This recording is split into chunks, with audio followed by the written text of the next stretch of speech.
Hey guys, welcome to the stream. This is Rod Arriagada coming to you live from the Hangar Billiards and Sports Lounge. We're here at 121 Scurfield Blvd, and we're here for the Sunday Open 8-Ball Tournament. This is, I believe, a B-side quarterfinal matchup, and it's a showdown between Jason STERNAT and Mike ORVIS. The score is currently 3-2, and or no, wait, I believe it's 4-2. So Mike's on the hill, and Jason's at the table right now, trying to do the same.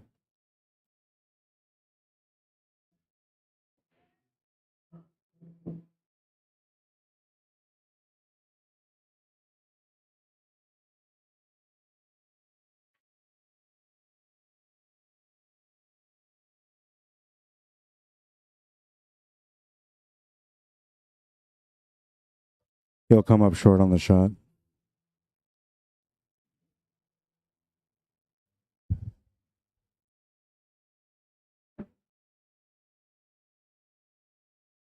Looks like he's got a line up to the side pocket with the 3. He can try to draw back for the 4 ball here and maybe set it up in the same pocket.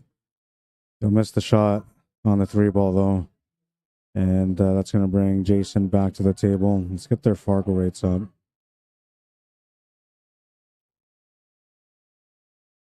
I believe Mike's a 590.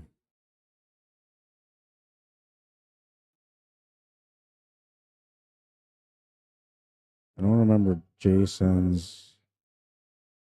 I know it's 5 something too, but I'll just look it up.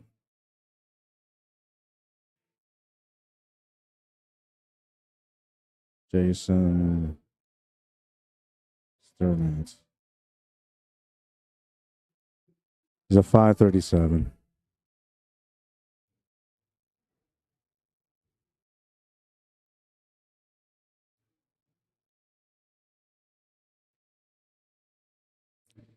All right, so their Fargo rates are up. We are in the middle of this battle now, and Jason STERNAT will come to the table, a chance to try to tie things up in a sense, because if he wins this game, it's a hill-hill matchup.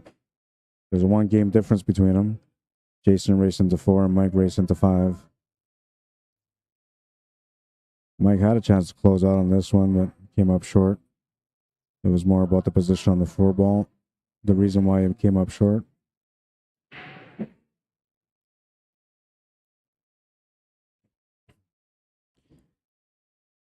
Now he should be taking that 11 ball here, and then maybe the 14. He can just, I guess he's going to take the 10 ball. 14 would be a good ball to get down table for that 15 ball. But I actually like leaving that 10 ball there, just taking the 14, and then using a better angle to get down for that 15 ball. But that's going to work out. He's going to hit it perfect. And he's got a nice angle here on the 15 ball to get set up for the 14 in the top left corner also. Got to watch the pace. Good pace on that one.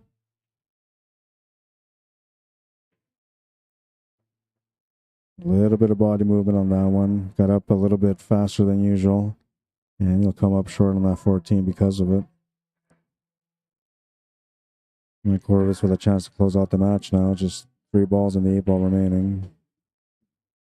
He's popping up on his shots a little bit too, but he has those days where he plays like that. Not often, as you can see. The last one he stayed down on it.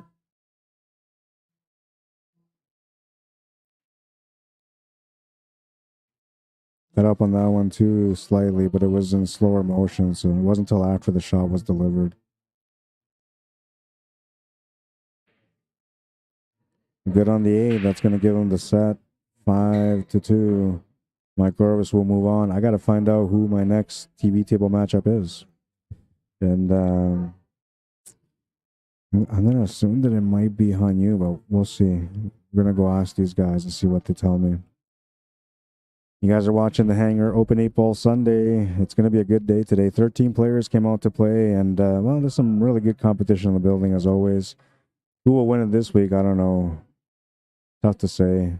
We got a couple of people that came out to try out the tables, too, because of the King of the Hill that's happening next week. I'll be right back. Maybe I'll load up my King of the Hill up here for you guys to see it, too. I'll be right back.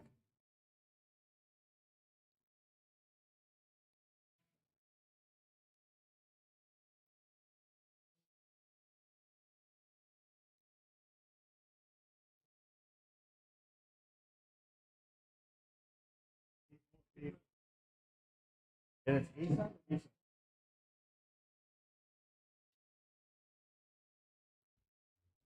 right, so it's going to be Hanyu and David Wilkes.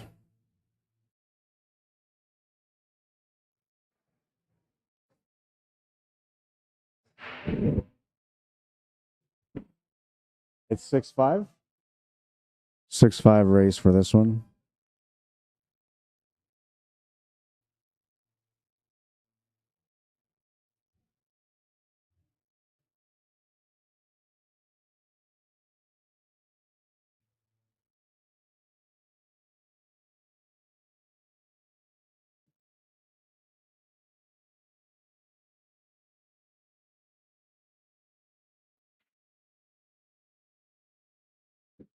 Just waiting for the players to get set up.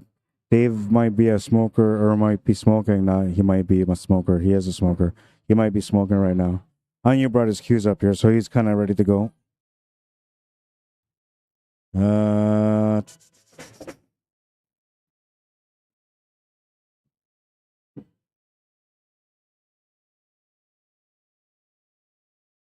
Fargo rates. That's what I was thinking about.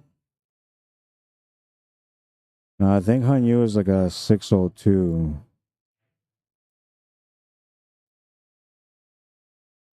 I'll have to look these guys up. I know Dave was a 466 a couple of weeks ago. Then I think last week he became a 479. I'll look them up.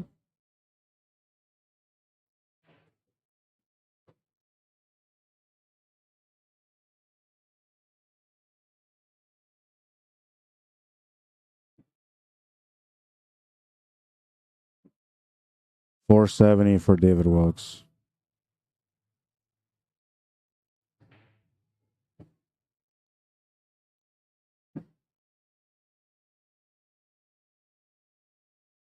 $601 for Han.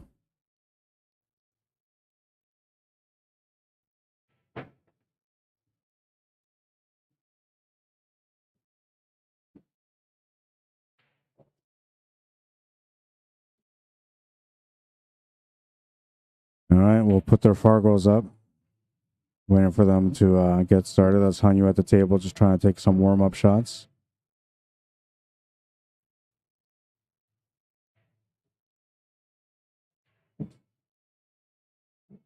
Just going to give me a second to do something I got to do with my email real quick.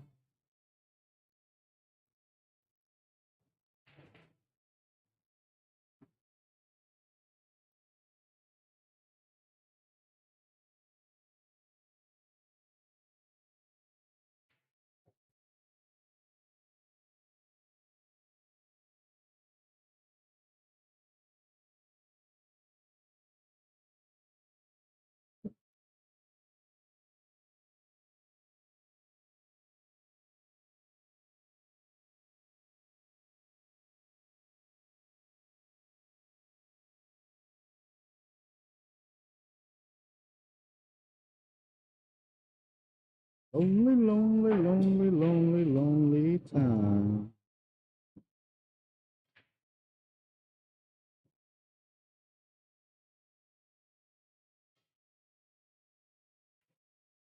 Still waiting for Dave.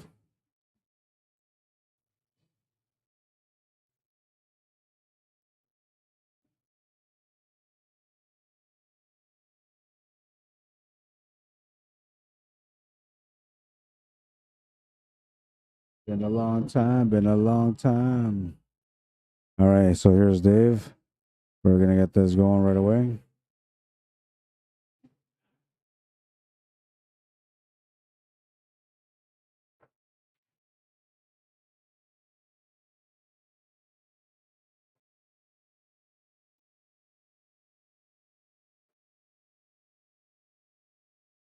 Let me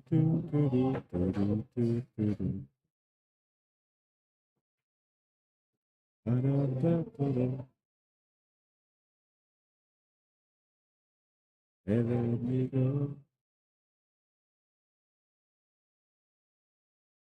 All right, so it looks like Dave's going to be breaking first on this one.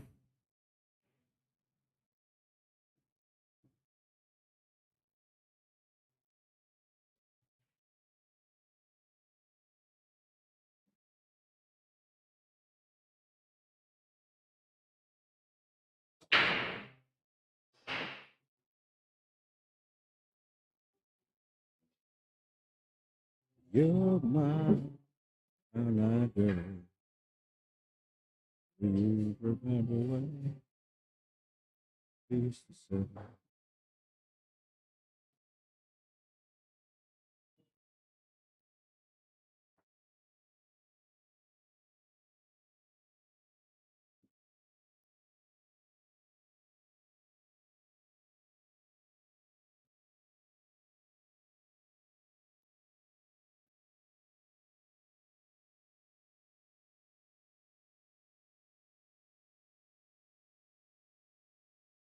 you're my brown-eyed girl? That's what he shot first, so I don't know. Okay, looks like he's shooting stripes. So a decent table for him. Just needs to open up a few little areas here. And that was one of them right there, but I'm not sure if he got what he wanted. And the 15 doesn't go to any pocket yet. It goes to anywhere on the top of the screen right now. Any one of those pockets except for where the 4 ball is. I don't know if the 13 goes past the 1. Looks like it doesn't. That leaves him with the only option, which would be that 10 ball sitting at the top of the table. Now you can cut it to the bottom right of our screen right now. I don't know if that will help him to be able to get shape for anything after that. I feel like you might be in a situation here where it might be best just to come up with a safety now. The table's not quite available for you yet, so you gotta do something here to be able to earn another opportunity back at the table.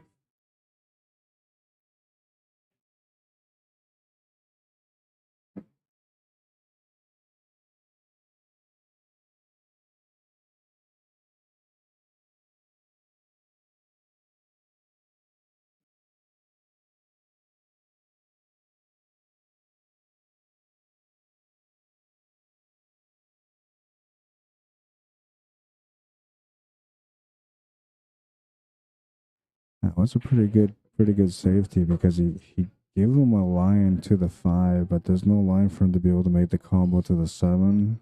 However, you can use the 3 to make a combo to the 7 if you want to. Plus, it's got the 4 ball available. 4 ball doesn't really do anything for him, but it could have been maybe a ball that he could have used for a breakout if he needed it. The 2 and the 6 need to be addressed, so a breakout would be pretty good to come up with over there in that area. I guess position would work also, though. So now he's going to be stuck taking on this combination. He could just jump for the 7 ball too, though, or swerve around the 5 for the 7 ball. And that's what I'm saying. I would have left that 2 ball or that 4 ball on the left side middle and maybe started off with a combo on that one. Trying to open up the 2 and the 6, and the 15 is going to grace him a little bit. That's not going to do much for him there. And now he's in tight for the 5 and 3. He doesn't have any option there either. So he has to play a safety. No other choice. There's no combo, there's no bank, there's no jump. Safety is the only option. And smart safety, you know, he's put his 2 ball over top of the 12, which is going to maybe give him an opportunity, all depending on how Dave approaches the table and when he decides to break out that 12, if he decides to break it out. I feel like he knows he's in a safety battle, so he's not really going to try much except for just try to play smart here. He'll welcome the tactical battle. No, he's going to go for the shot. I'm surprised. I played against him yesterday, and as soon as I invited him into a tactical battle, he was welcoming it. So I figured he would be the same way here today. A little grace on the 10 ball is going to help him. Still needs to find a way to get this 12 ball on the open. Bank shot will be the other option, maybe. Yeah, no, that 12 don't got a bank. He's got to play safe here, and he can't make this 10 ball. He needs to put that 10 ball somewhere where I can help him for a breakout. Making the shot would only lead him to doing another safety eventually after this shot. So because the safety would be less helpful on the next shot, it's better to take it now. And that's what he was doing. He made the 10 ball though. I don't agree with that one. I would have left that tumble on the table so it gives you an escape. Because right now you're giving Hanyu the edge by not giving yourself anything to escape with except for the 12. Now he's gonna likely just try to maybe draw off this 3 ball and put that cue ball right behind that 8 ball. That's likely what he's gonna end up doing. We'll see what he does. Just a quick poke draw. Oh, he's gonna use the 5 ball instead. I was thinking using the 8 ball instead, because now with the 5 ball, like, you're giving him something to work with still. But if you put him on top of the 8, he's only stuck with just the 2 rails, top left corner rails, to be able to hit that. Now he can hit off the right side rail, I believe, to hit it. But I think what Hanyu is thinking is he wants him to have a shot on this 12 ball so he can open up the 2 ball for him. He figures that, you know, he's going to go for the hit, and likely he's not going to make the shot. He'll have lots of escape shots, and he should be able to finish the table. And Dave's going to hit the 2 ball, which is going to be a foul and a ball in hand, so Hanyu will get his wish. Ball in hand on his turn. Only 5 balls remaining to be able to take the first game here. It's a race to 6 for him. He's spotting 1 game to his opponent, David Wilkes, who's racing to 5.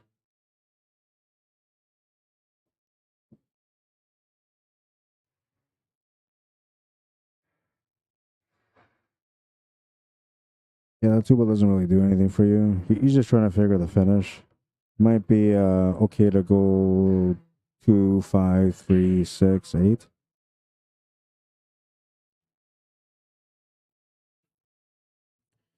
Now, the other option you can do is leave the 5 ball for the finish, then you can draw below the 8 or get above the 8. You can also take this angle here and run that 8 ball up off the rail by following through.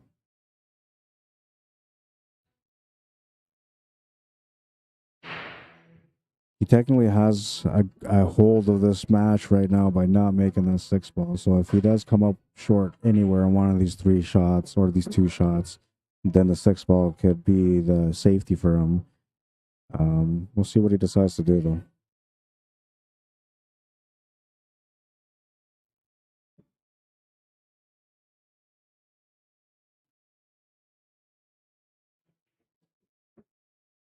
Yeah, see, the 6 ball was the one that made sense for the finish, just because it made it easier for the setup on the 8 ball.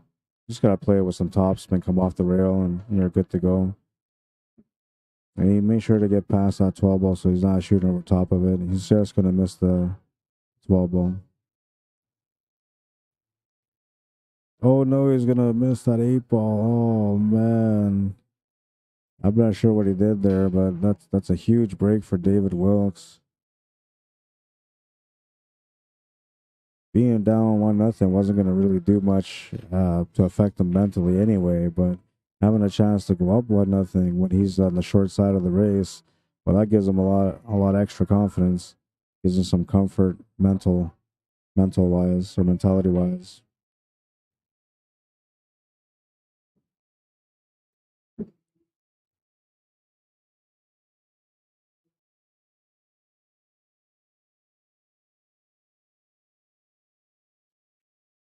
Oh, and he's going to miss the 8 ball to the corner. Look at this. They're chasing each other. The 8 ball's going to go in anyway. Wow. Now that was crazy. 1-0 for David Wilkes. What was that? Like, I've seen some voodoo magic in my time, man, but that was something different.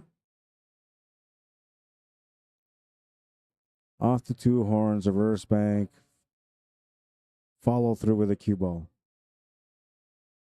I don't. He went off the 2 horns, a cross bank. It was going to slow down. The cue ball, because it had follow through, somehow pushed into that 8 ball more to push it right to the corner pocket, which helped it drop. Let's take a look at it again. This was an interesting shot. We get some freaky shots every now and then. This is one of them. I'll let it play again because you kind of missed the beginning of it. You'll see the beginning here.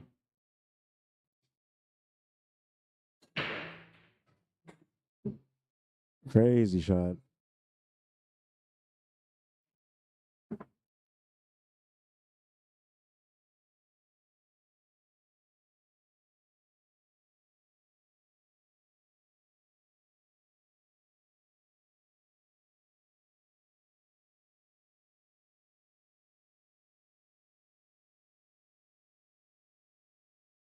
They're just 1-0 right now. You want me to go sit there now? I'm gonna come back and update the scores in between as the racks go through, but I gotta go and have a sit down, so I'm gonna leave the stream without any commentary while I'm away. But I will update the scores as the racks go through.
doing the job for 10 ball breaker.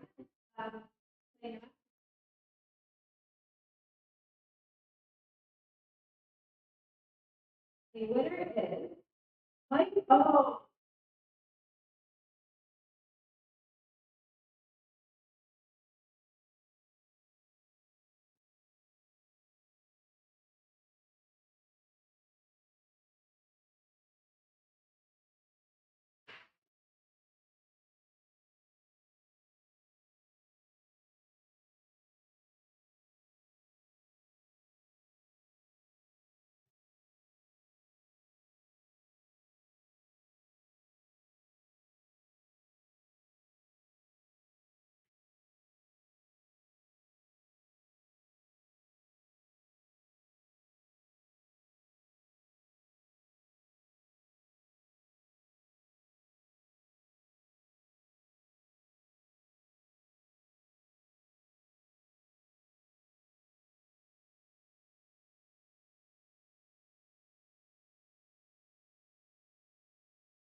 Sorry, guys, I got heavy into a meeting. And I wasn't trying to be gone for long. And unfortunately, not unfortunately, because it was an important meeting, but I had to be there. So let me just get this set up here now. My ORVIS is a 5. What's up, Jules?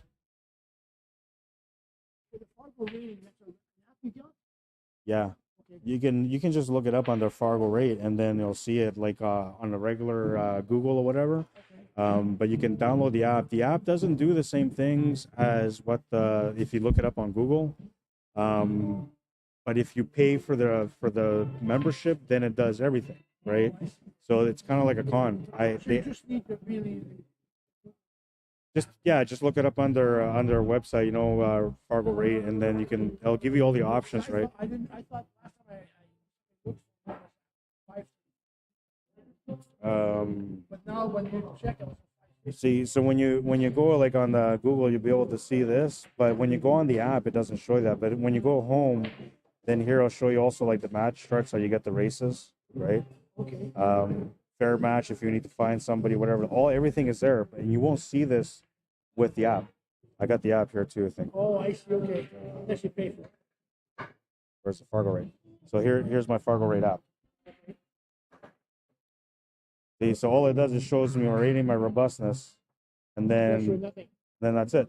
Everything else, like you have to pay to get. You can search things, but so the app doesn't really do much for you unless you pay for it. Unless you pay for it, yeah. But the app is good because you can like tailor your name. You can add your profile picture, attach things to your profile, right? Like say you play in a certain tournaments and the streams were posted on there, you can attach those links, right? So it's kind of for that purpose more or less, but yeah. Are you 550? Well, I think that's what it said. 550. Yeah, last time it was 535.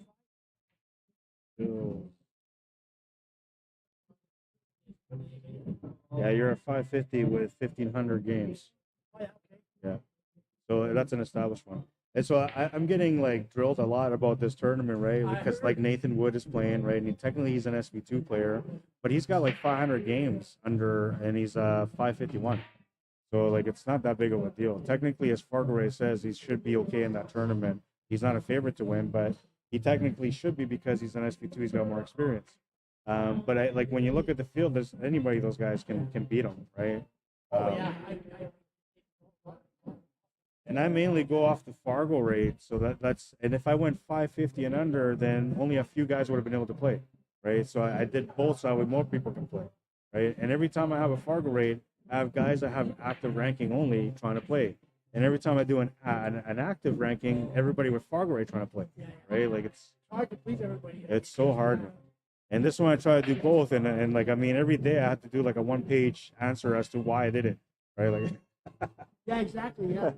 But explain to everybody how that's right, and I don't know. It is what it is. It's part of the process, man.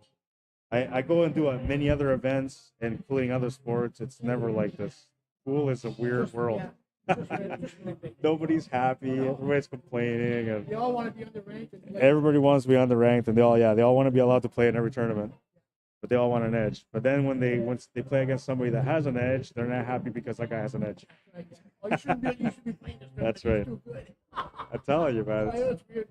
Yeah. It is what it is. But eventually it'll change, right? But that's why I usually don't do active ranking tournaments. Right? Usually all my tournaments are FargoRate. That'd be the best one.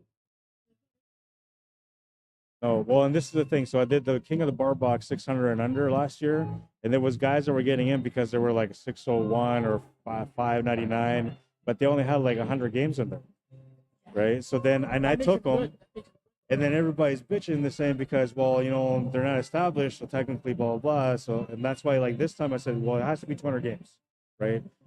Yeah, a number of how many games you played, yeah. And if it was something like money added or higher entry, then I would probably do higher robustness, right? So I would need like 1,000 or 500 or something, right? Where like now it's an established rating, and then it would be a more fair competitive match. And that's really how it works. Like the patience of the players is important because what you have to do is you have to just keep building data until eventually the majority of the players have data built up, and that's when the fairness comes back again, right?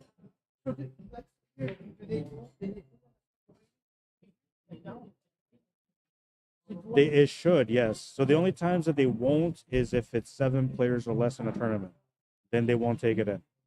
Or if there's a bunch of like one when it's like supposed to be races and they go 1-0 and they go to the next match, right? Because that all that says they didn't play the match, you just give the guy the win.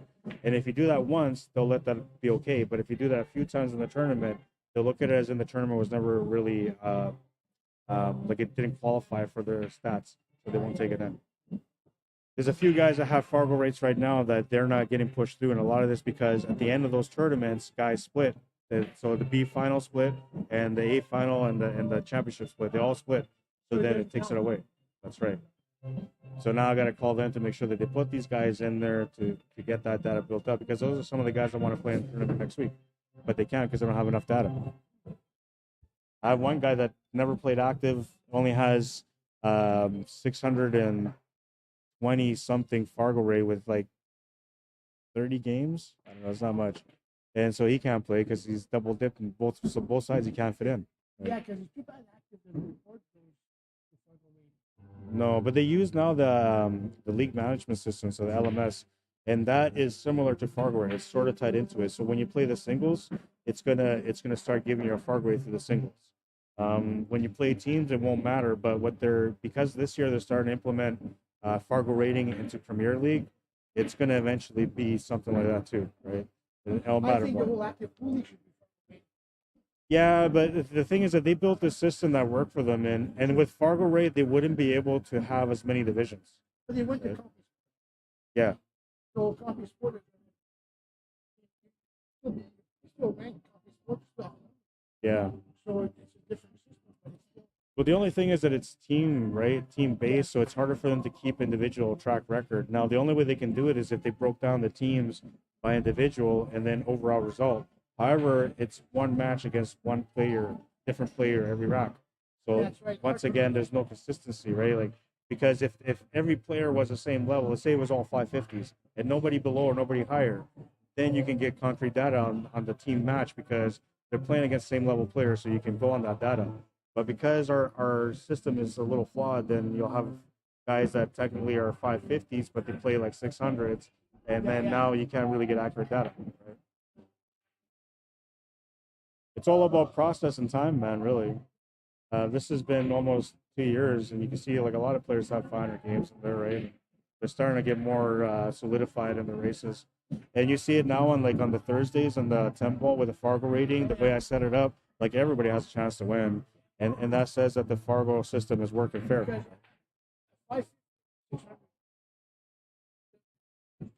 Oh, yeah. A lot of it's just mentality and body movement. You could be a 600 and 2 weeks later you're 550. Yeah. I like the Fargo rating. It's got lots of games. It gives you a true rating. Yeah. A lot of games. Yeah. Yeah, no, it's not a bad system. It's one of the best systems that we have available for us right now anyway, and I think it's a good system. Mike, what's the score? 2-2? Okay, thank you. Yeah, man. See you.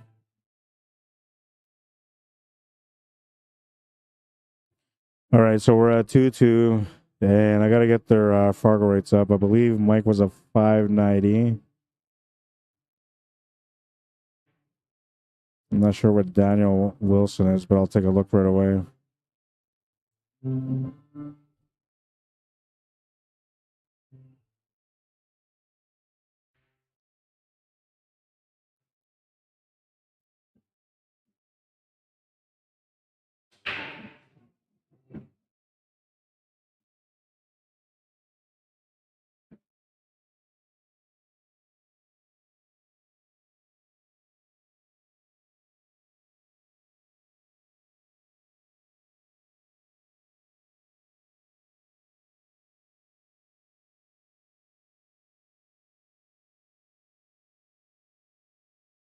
497.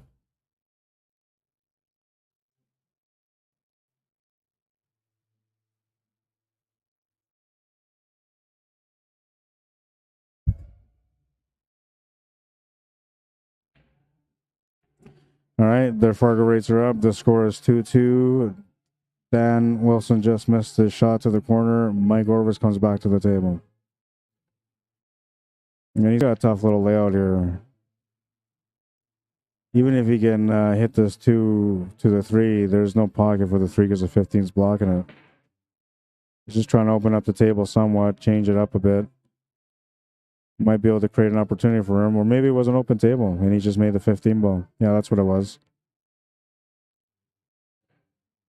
I thought he was just trying to change the table there because he was low ball, but it was an open table. That's why he played that combo. So, missed the shot to the corner. Daniel Wilson comes to the table and he's shooting low ball now.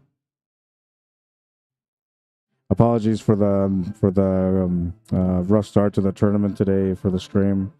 It was a meeting about things for the future, and so I had to sit down and talk, and I was gonna come and update the scores in between, but it was just one of those meetings where I couldn't break free from, and so I apologize for that. I neglected the whole match between Han Yu and I don't even know who he was playing against. David Wilkes, I think that's who he was playing against, which I don't even know who won that game.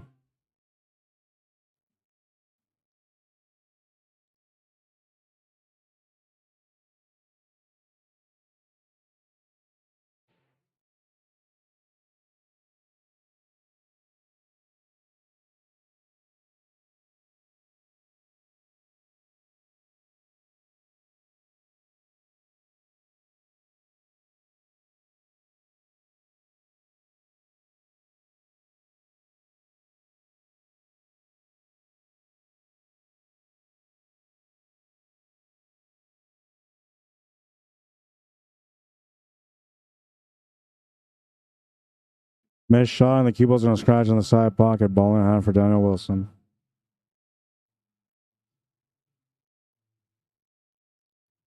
And I'm just tuning in here, so if I missed any comments or anybody saying hello, I'm sorry. I'm going to put up the YouTube chat right away also. Cue ball control, how you doing? It says, is that why players tap the cue ball with the stick to confirm with no doubt of the foul? Is that why players tap the cue ball with a stick to confirm with no doubt of the foul? Maybe. Maybe you're right. I have to see what you're talking about, and then I'll kind of tell you. I missed it, obviously, because I wasn't here, but take a look at it.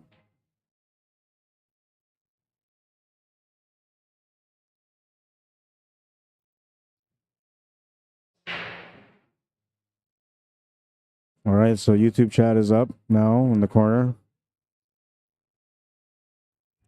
Check out Facebook. Harold Maytel says, good afternoon, Rod. Says Hanyu won. Thank you. I appreciate that, Harold. 5-1. That was a good matchup for Hanyu, I guess.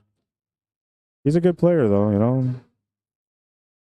Always ready for competition. Even on the days when he's not shooting well and the confidence is a little low, he's still playing pretty good and confident at the table.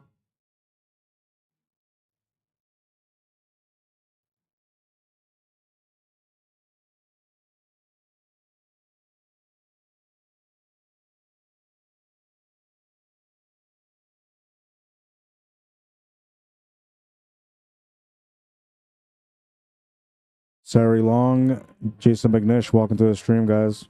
Lindy Lou, Chuck Archibald, welcome.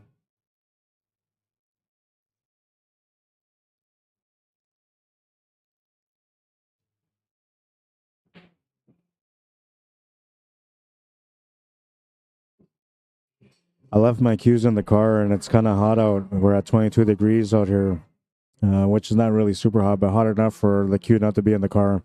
So I'm going to go get my cue. I'm going to order some food. I'll be right back. And then, well, I'll wait for this rack to finish maybe. And yeah, when I come back, then we're gonna be into it for the rest of the day. Tough 8-ball. Yeah, it was a tough 8-ball. To get past that side pocket is always a bit of a challenge. You know, it always seems to clip the ball every time. They say there's ways around it, man, but I think it's more of a feel shot and more of a judgment thing too. Like you just got to be able to judge when you think you can get past that pocket. Usually, if I feel like it's not going to get past, I'll just play a bank or a safety. Over around the cue ball on that one. No problems at this table though. He should be good to go. We'll just have to go up table to finish with a 12 ball instead of the other way he was thinking of doing it. And he wasn't happy about the position there, so he'll just turn that one over. Oh, that's match. Daniel Wilson will win it. I guess he was on 3 already. So 4-2.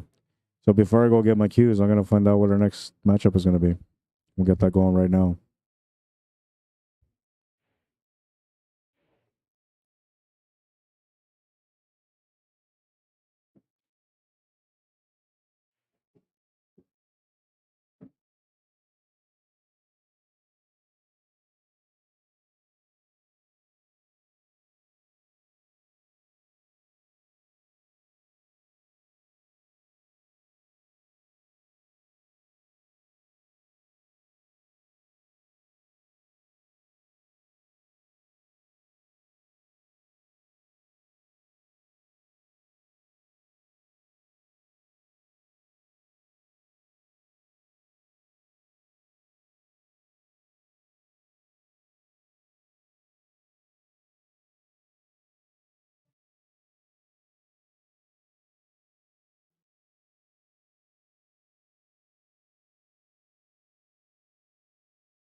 So it'll be Hanyu versus Jill Chartre on this one. We'll put Jill's on the left.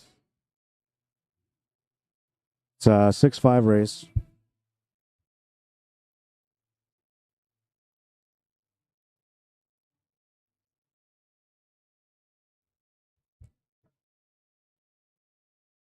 Well, and Daniel Wilson was only going to 3. So that's why the match was over.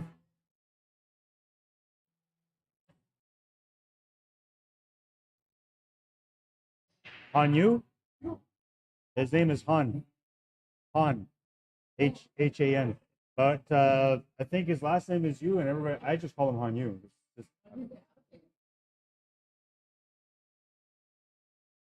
He's a good player.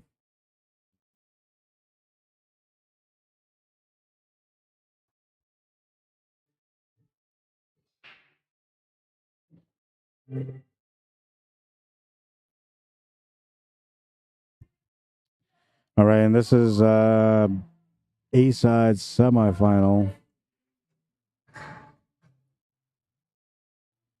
Hanyu a 601. Jill's is a 550.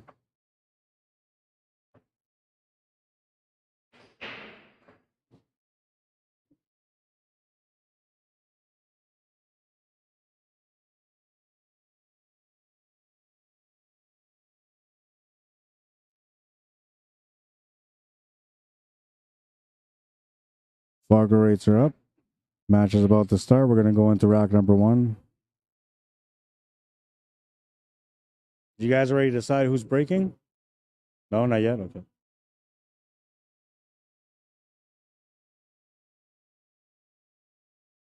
Oh, they're doing the 10-ball break.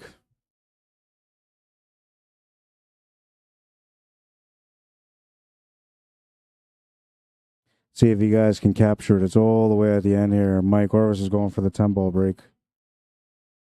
Or is it Mike? Maybe it's not Mike. Yeah, it is Mike. So we're trying to get all the way to the 9-foot table at the back there. This is for the 10-ball break and run. If he makes a ball off the break, he'll have a chance to win, I believe, $1,700.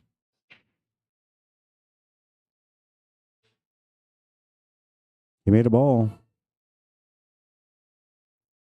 He made a ball. He might have the 2 ball.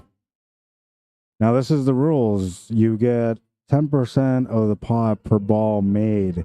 The ball off the break that goes down, or balls that go off the break, go down off the break, don't count until you make the first ball.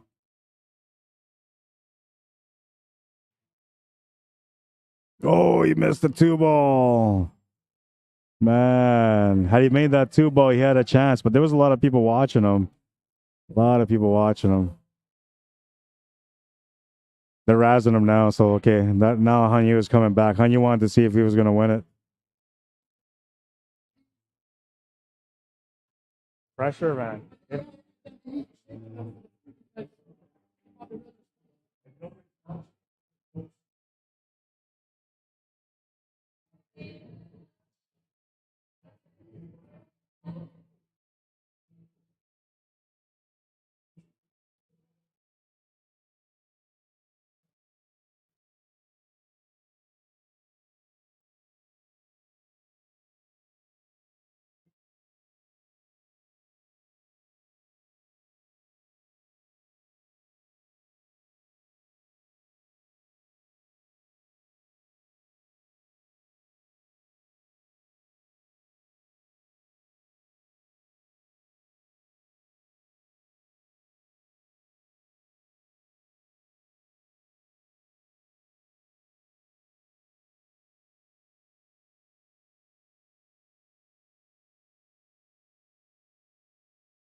Like he almost missed that 7 ball there. Should still be okay with the 6 ball. Don't know what he's going to do for a shot after that unless that 3 goes. He's looking at the 3 like it does go. Can't tell from here, but it looks like it goes from here too. Now, he could take that 2 ball on if he wanted to, but it makes it a lot harder for him to be able to get position to follow up with afterwards. So he's looking at this like he's kind of stuck taking the 6 ball. I don't think it's a bad situation to be in, taking the 6 ball. I think you can play off the 2 rails to come back down and get set up for the 3. I just don't know if that 3 goes. Maybe it doesn't. And that's the 1 ball that's sitting right next to the 3.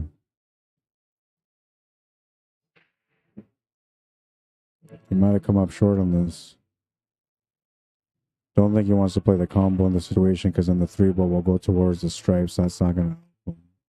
He doesn't want to take the 3 ball in the situation either because then the cue ball is going to run towards those stripes and he won't have much to shoot at. Taking the 2 ball will be a great option for him because it's a shot that's available, but not much of a result after that.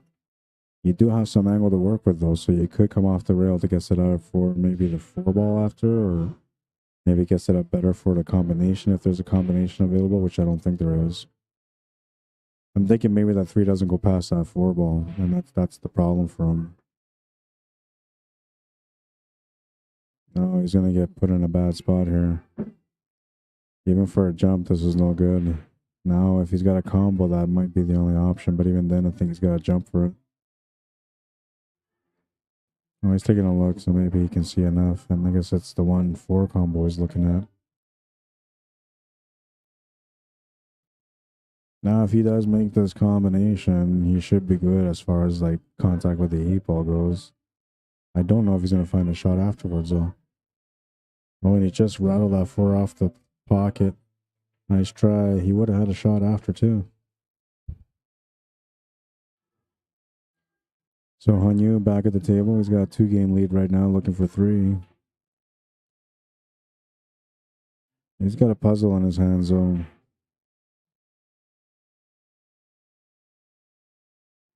Now, if that 13 ball wasn't there, you can take that 10 ball down to the corner to open up that 9 and 12. But he's stuck taking that 13 ball. And, well, there's a little bit of room here for him to be able to maybe get into that 14 ball right now, if it's available. If it is, I can open up the table for him.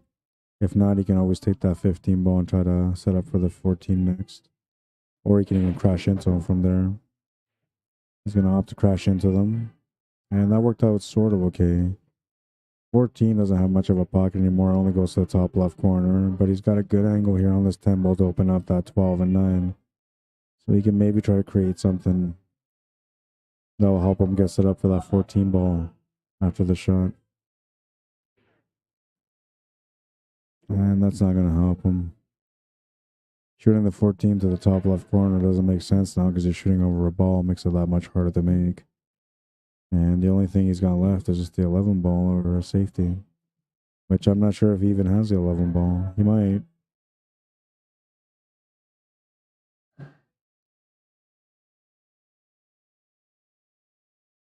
What's up, Matt Cole? Ashley Fleming, welcome to the stream. Kurt Craig, welcome. Charlene Maines, welcome.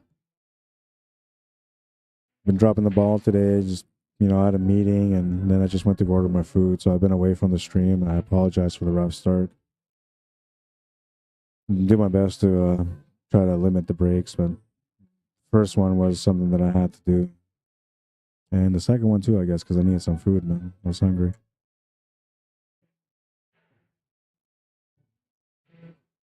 Almost stayed up. So you can see that that 14 maybe does go to the top right corner. And if he's got it, he's going to take it now. He played the shape like as if he has it, so he's got to take it. Might want to follow through here on the 14 to be able to get an angle on that 12. And now he's going to be stuck taking this to the side pocket now, letting the cue ball speed play a part into the shape for the 8. Taking this to the corner just won't help him unless he was able to draw back somehow or get forward with some angle. I don't think you can make this 8 ball easily in the top left corner. I think the best way to make it is in the top right corner. So So that means he's going to have to take this to the side pocket and let the cue ball run with some spin. And now, because he's trying to get position for the 8 ball in the top right corner, it's a small chance that he might end up scratching the left side middle pocket, depending on the angle that he puts on this shot. And, of course, the pace. He's trying to make it happen. He'll scratch the cue ball instead. Wasn't fully committed to the shot. Ball in hand for Jills. He'll get a chance to get on the scoreboard now. Likely start off with that 3 ball and just follow up and get set up for the 1, then the 4, and then the finish. Pretty standard.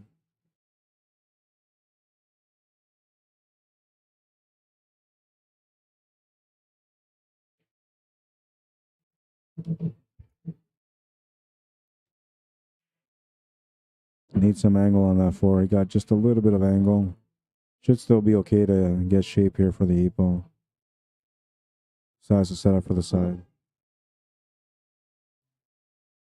Also has the option to go to the corner if he wants to. He'll make it in the side. 2-1. He's down by 1. Or 1-2, whichever way you want to look at it.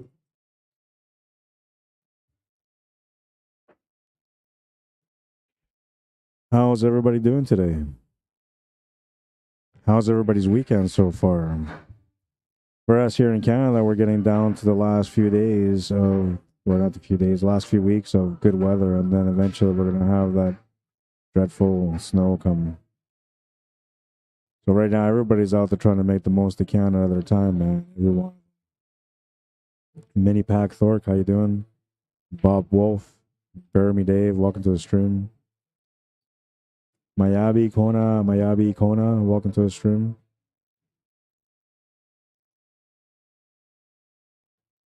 Pat Bonato, welcome. Rubs Gutierrez, what's up, man?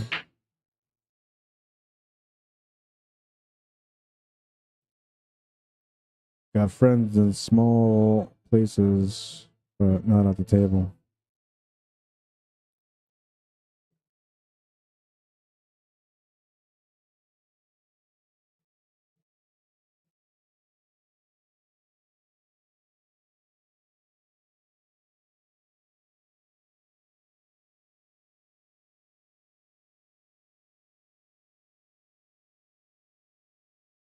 Not sure what he's going to do here. I'm assuming that he's low ball. So if he was high ball, he would have shot already. Actually, if he was low ball, he would have shot already too. So no idea what he is. Let's see. 1, 2, 3, 7, 2, 3, 4, 6. So he's low ball.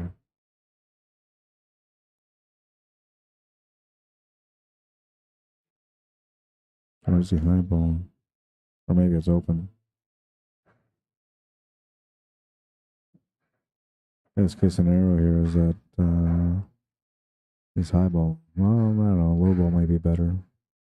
I kind of like high ball though.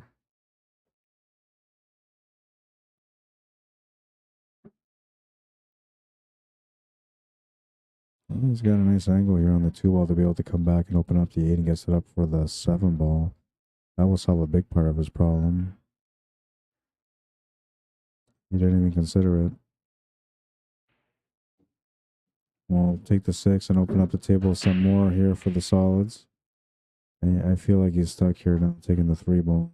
He definitely can't see the 5, and the only way he can do something with the 1 is if he combos it into the 2.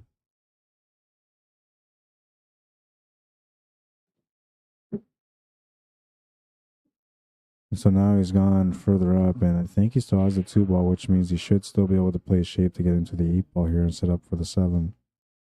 That would be the key shot for him to be able to get the finish on this table. It's just dealing with that 8 ball and 7. Oh, he'll still have a shot on the 7 ball. He could still break out his 8 ball. Having a follow-up shot after this is going to be tougher to achieve. Now, if you just try not to open out that 8 ball and you just try to spin your way in with some inside spin, you can maybe get set up for the 1 ball. But if you try to break open this 8 ball, you may not get a good result out of it.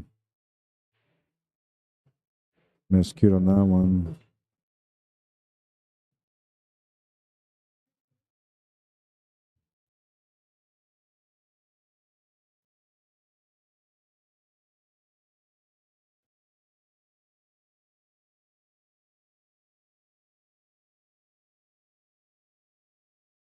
He only had 10 ball, right? The one hit the 10. Yeah. You want to look? He's about to shoot. Looks like the 10 ball maybe. I don't know. I can't tell. But it looks like maybe. All I know is that the 10 ball went that way, and then the 10 ball came back this way. Oh. You want to look at it, Jules?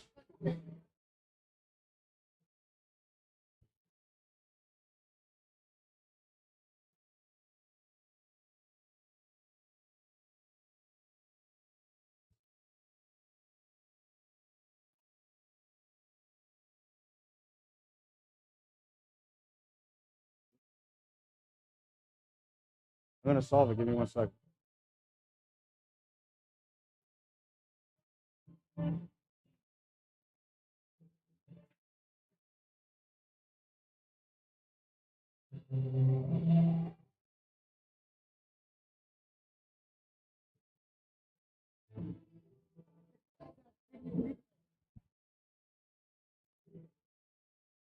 That's what I'm doing right now.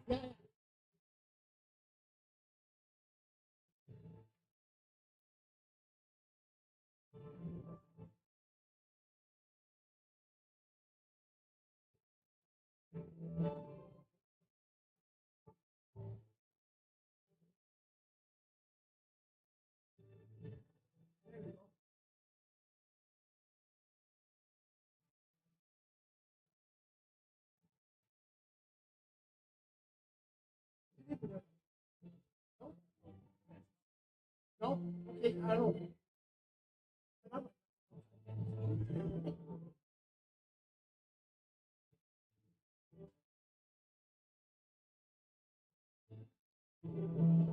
If you look at it here, like there's a gap between the 10 That's ball. right, yeah. That's where the 10 ball stops rolling. No. Then it bounces back. That's a tough one. Because the 10 ball came back. It came back to the same position that they went before.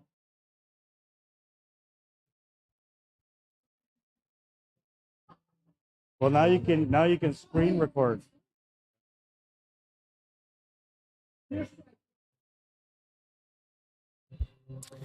So there was a dispute on whether or not it was a good hit or not, meaning whether or not a ball hit the rail afterwards. And so we had to I didn't save the replay here to look at it here on our system. And so I ended up going back and doing a screen recording on my phone of the shot to go see. And then you can see that the 10 ball just bounced off the rail and came back off the rail just slightly. Now, if there was a dip on that side of the table, let's say there's a separation on the slate or something, that would be one of the reasons why the ball would maybe not hit the rail and then roll back towards the middle of the table.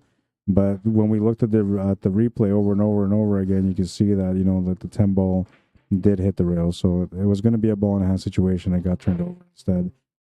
Once both the players got to take a look at the shot from a different perspective. And Pat Bonato says 10 ball hit the railroad. Yeah, and I thought so, and that's why I brought it up to them to take a look at it. Frank Kopek, welcome to the stream. Alexander Molina. Greg Herkert, welcome to the stream.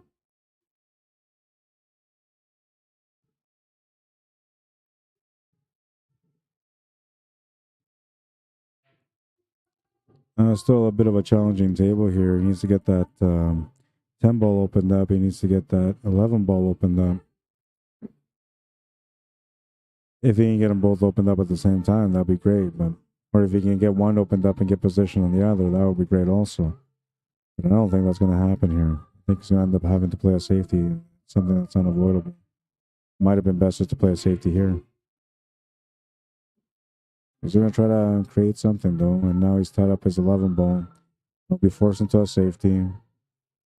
Now, if he would have played the safety on the last shot on the 9 ball, he would have been able to control almost every single ball on the table. But now, the way he's kind of stuck in the situation here, he can only make the 13 to play a safety, and he's likely going to give a shot or an option to his opponent, Jules.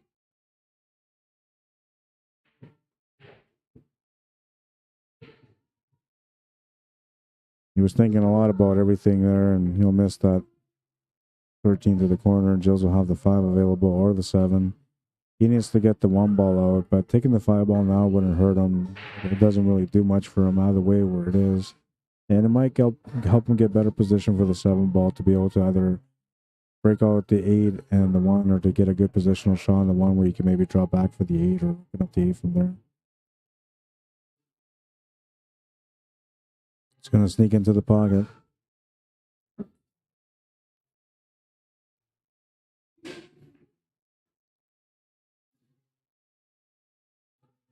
Stephen Valley says hello. 10 hit the rail. Thank you. Harold says Jills was shooting low ball. Yes, he was. He was low ball, but the miscue on the 7 allowed him to hit the 1, which bumped the 10 ball into the rail. Great shot. That's one way to open up that 1 ball. Now you got to figure out how to get this 8 ball open, though. And that's going to be a challenge. I think here we play a safety also. Maybe follow through here on the 7 ball, get the cue ball on top of the 8. That would probably be the best option. Too much pace, but he had the right idea. Just a bit too much pace. He didn't sell the farm or anything like that, but just too much pace. A little tighter on the 8 ball would have been better for him. That would have forced his opponent on you into a situation where he could have opened up things by accident. Now, because of the way he's played the shot here, Hanyu will have an opportunity to be able to maybe work out a good safety against Jills. Now, ideally, you would like to be on the bottom right corner somewhere using that 13 ball as a blocker. I don't know if you can accomplish that from here without putting some extra pace on the cue ball. He's just going to opt to leave it there. Figures, you know, Jill's not going to go for the cut here because he's not going to be able to get the 8 ball anyway.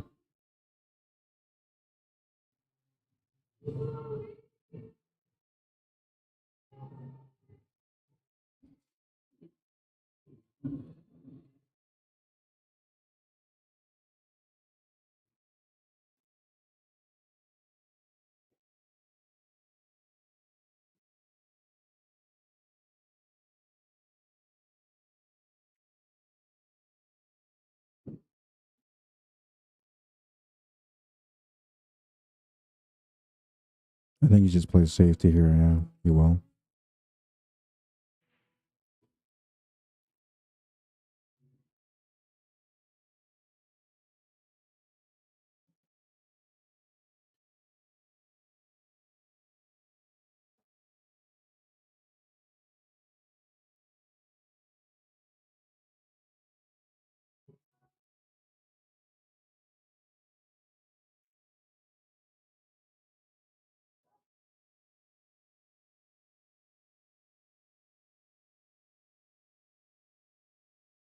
He needs to hold position here, the 11 on the 8 ball. And basically, Joe's just kind of forcing him to hit this 11 ball. What he should do here maybe is just do a jump shot for the 13. The thing, though, is if he makes a jump shot on the 13 and the cue ball goes to the right, it may scratch. It may also leave him the perfect angle on the 7 that can provide the breakout angle for the 8. So if you're feeling like that, then maybe what you do here is just try to jump over for that 10 ball instead. Right? And then you give your opponent the 7 ball with a back cut to the side or cut to the corner or a bank corner. Either way, you won't have that 8 ball. Only way you will is if you end up moving that 11 ball somehow.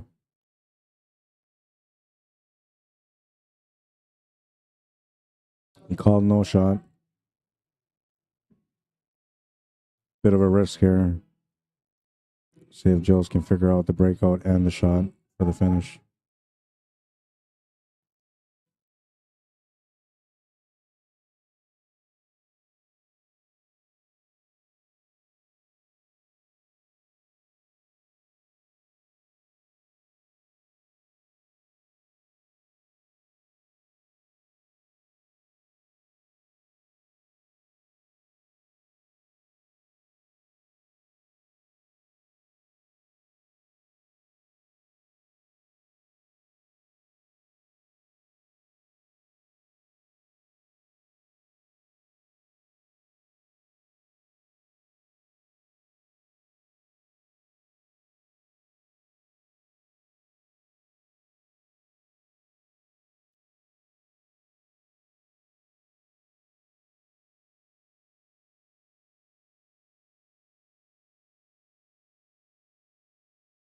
It's like he's tempted to go for the shot, but at the same time, he knows that it's not finishable.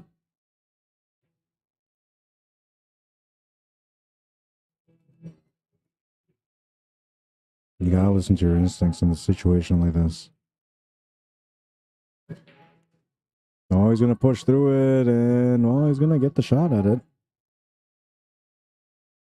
I don't know, maybe he doesn't, but it looks like he's got the shot at it.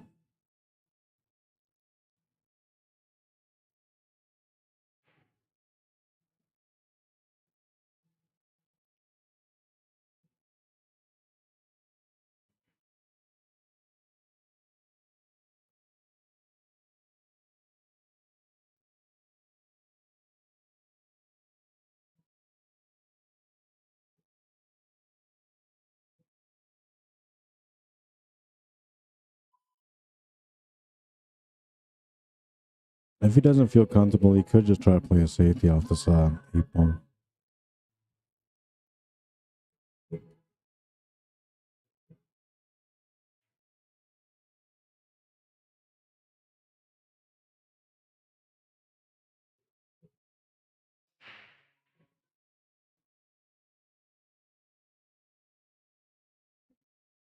Oh, overcuts it.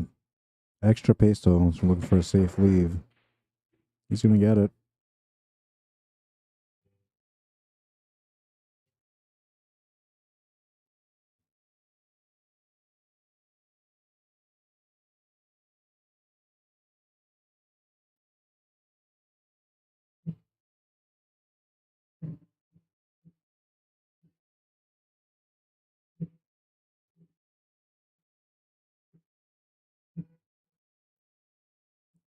Good reply. Didn't give him any options. He's just gonna have to play a safety back.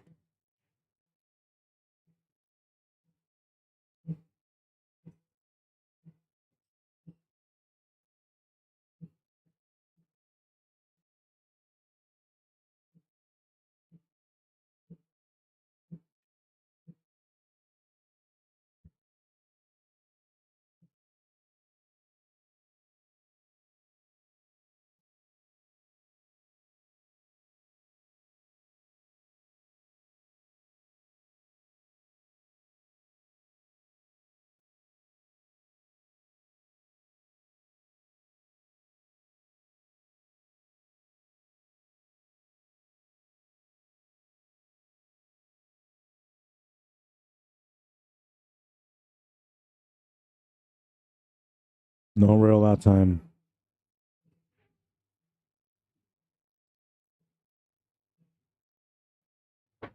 You know, dangerous to try to work out a breakout here. You might be best just to play a safety again. But this time you get the 11 ball out and freeze him to the 8 so he doesn't have anything to shoot on the 8 ball.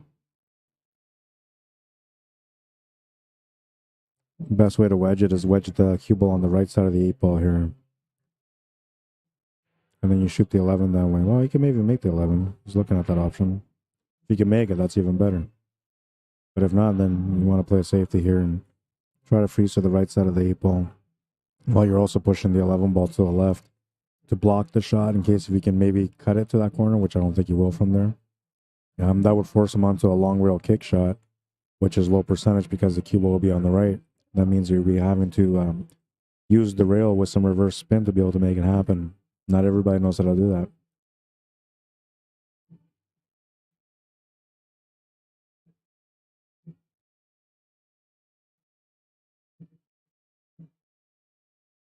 To do the safety properly, he has to bank the 11 ball to the top rail while getting the angle on the cue ball to go to the right cushion, come off the cushion and freeze into the 8.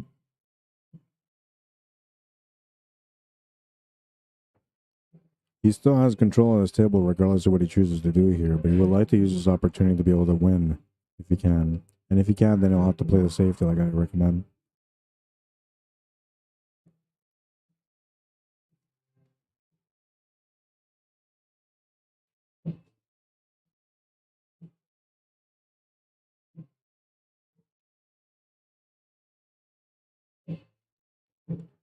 I think he's weighing out the idea of maybe trying to break it out. You could. You have to be pretty precise though. So you have to take this 10 ball to the right side middle pocket apply a 5 o'clock spin to go into the top rail and then have a sharp angle to go into the 8. Tougher to do though. I think the safety is better.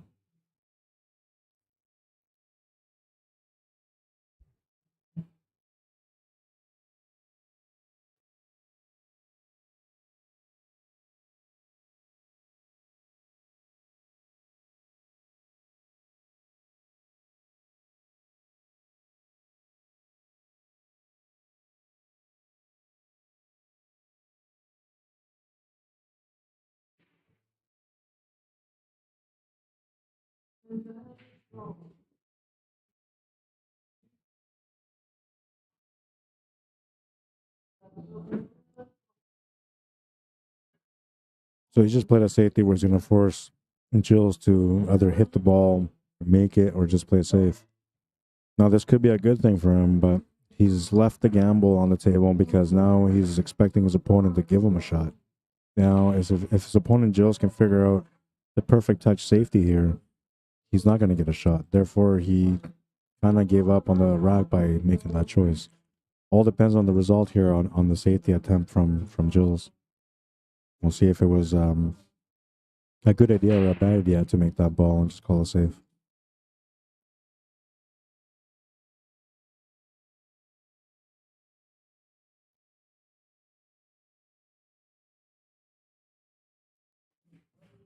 Oh, it's going to work out for him. Joe's going to overrun the cue ball and give him the shot to the side. So the plan worked. Usually when the plan works, that also means that you're going to use that knowledge for the next time around. When you have that same situation, you're going to try to maybe do the same thing because the one time that you tried this so far, it worked for you, right? He's going to miss that shot to the side, though. Wow. Jill's with the easy 8 for a tied 2 game.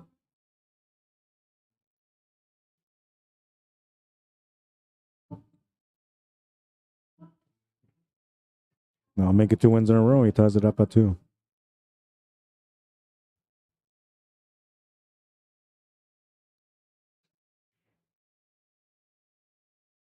No, what you're supposed to do, you bank the 11 to the top rail, the right cushion into the 8. Then all you can do is a long rail kick shot, and all you had it was the pocket, nothing but the pocket. Then you would have had it in checkmate. I'll show you later.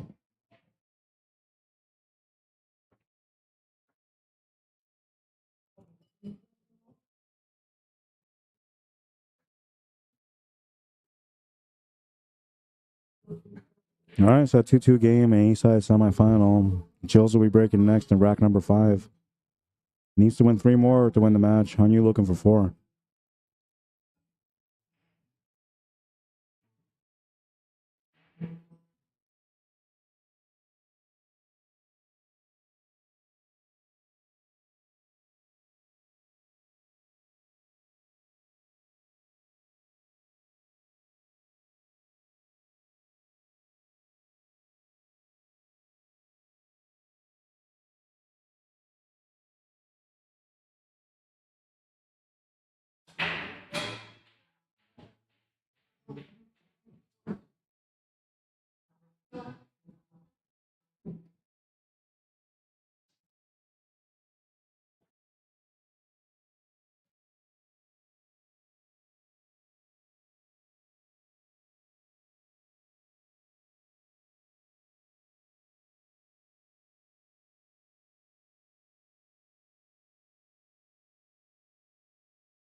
I'm just trying to do a diagram here to show Hanyu what he could have done.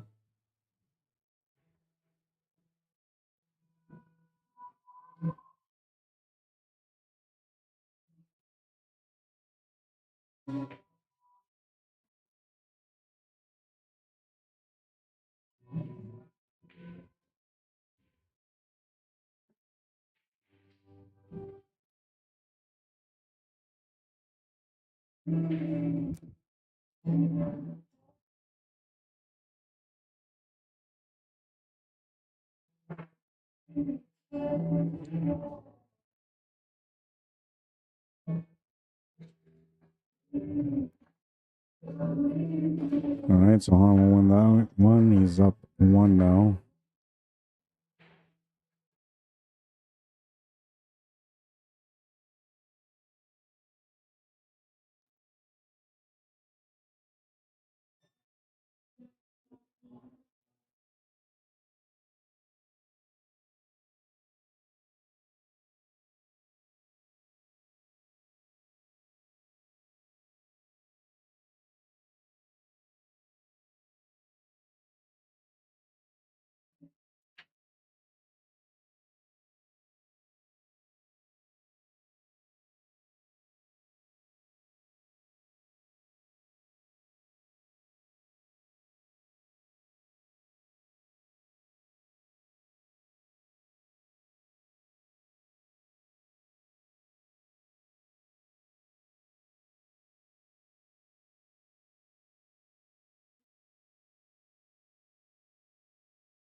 All right, so rack number 6 now. And, well, Jules needs to win this one now to keep things even.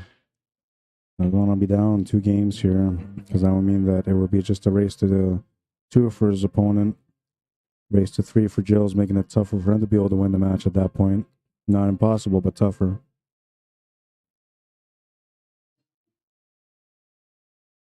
Calls the 7 on this one. The combo's pretty wired.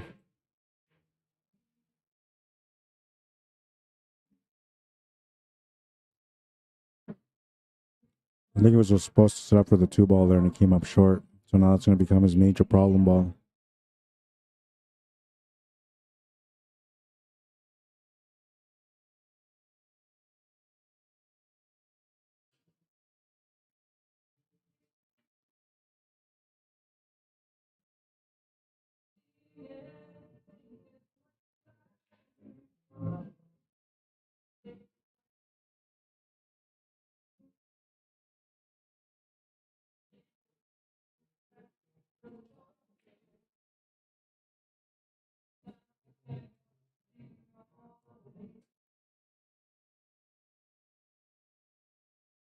Misses the shot on the 1, turns the table over.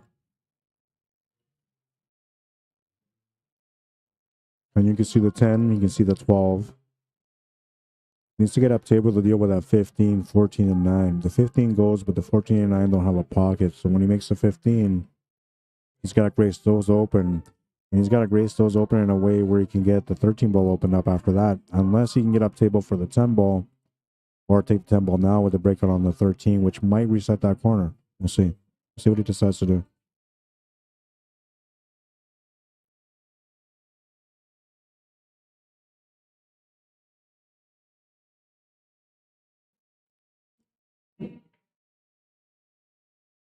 He's got position on the 15 now. He can open up that 9 and 14.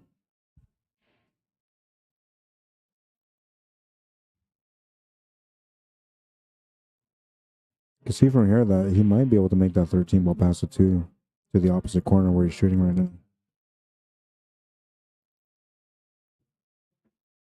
Well, he opened it up in a good way here. He should be able to pick his spot for the breakout. 11 ball will be the escape shot. Could maybe take a stab at it now, but guess that 13 must go to the corner. He's not worried about it. He plays shape for it like it goes to the corner, so it must. Almost done with the puzzle. Good time to take a little reset and kind of take a look at what you want to do next. Mainly because this was the ball that you were trying to get to. Once you got to that ball and you solved that problem in the top left corner, you opened up the opportunity for you to be able to run this table out. And that worked out okay because he has the 12 balls and escape shot. He also has the 11 balls and escape shot if he wants to take that instead. I actually feel like the 11 ball might be the right choice to take here, only because that 11 ball doesn't really help you much. And to get perfect position on the 11 ball could be a challenge. Oh, he's ended up making perfect shape, so I'll retract that comment. He was able to get in there. Oh, that's no good. I'm surprised by that one. Trying to be too perfect. Should have played with some extra power if he was going to run into those 2 balls.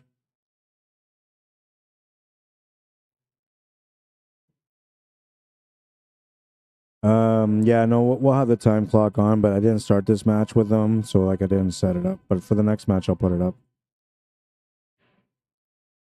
This match is taking a little bit longer, but it's just methodical players that take longer usually.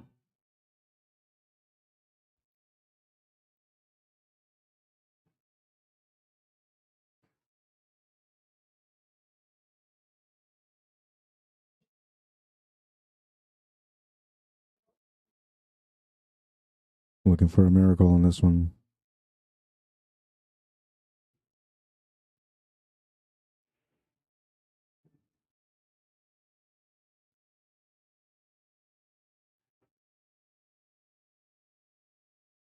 Good hit. Avoids the ball in hand anyway, so that's good.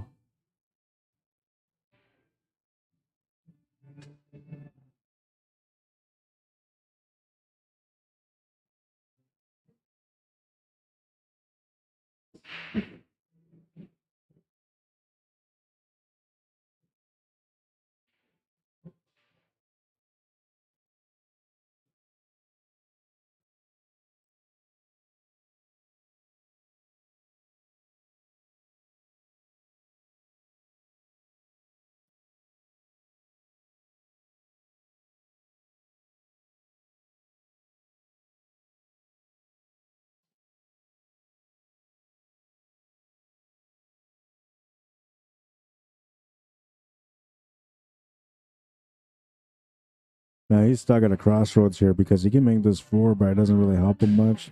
He can make this 5, but now leaving that 4 and 1 at the bottom doesn't really help him either. So he's got to figure out which way to address this table. I think here what we do is we try to make that 5, go and set up for that 2 ball next, and then with the 2 ball come down for the 4, then the 1, then use the 3 ball for the finish. That's the way I would play this finish here. Only because the natural angle allows you to get set up for the 2 ball here. And then that will help you have natural angle to get down for the 4. Given that you have to play position still. But now, is YouTube chat just quiet today? Because I don't see any comments on here. Well, it's showing top chat only, that's why. It's not going to make a difference right now anyway. So we'll take down the YouTube chat for now, and we'll bring it back up in a bit. Just something extra on the screen for no reason.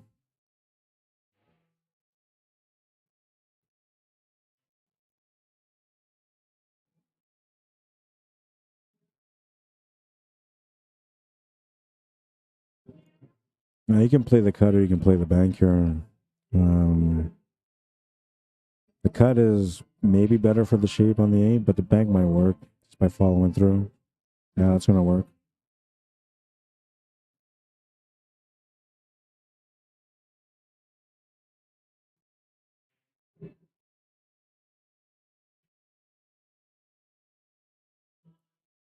Make C8, 4-2.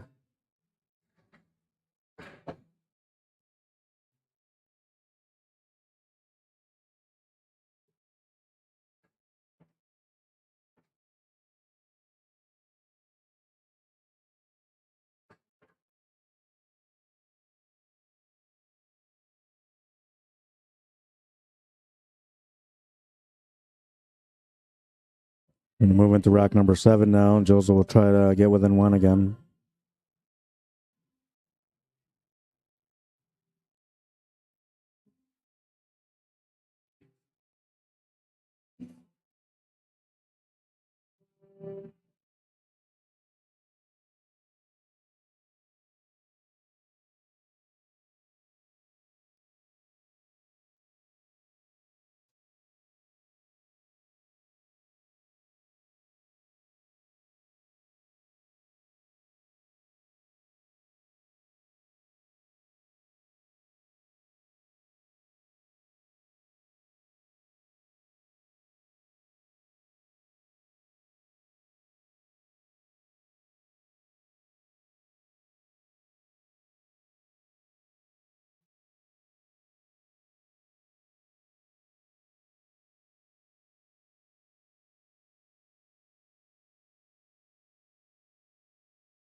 Holy shit, Jack. Long time no see, man. You're still alive.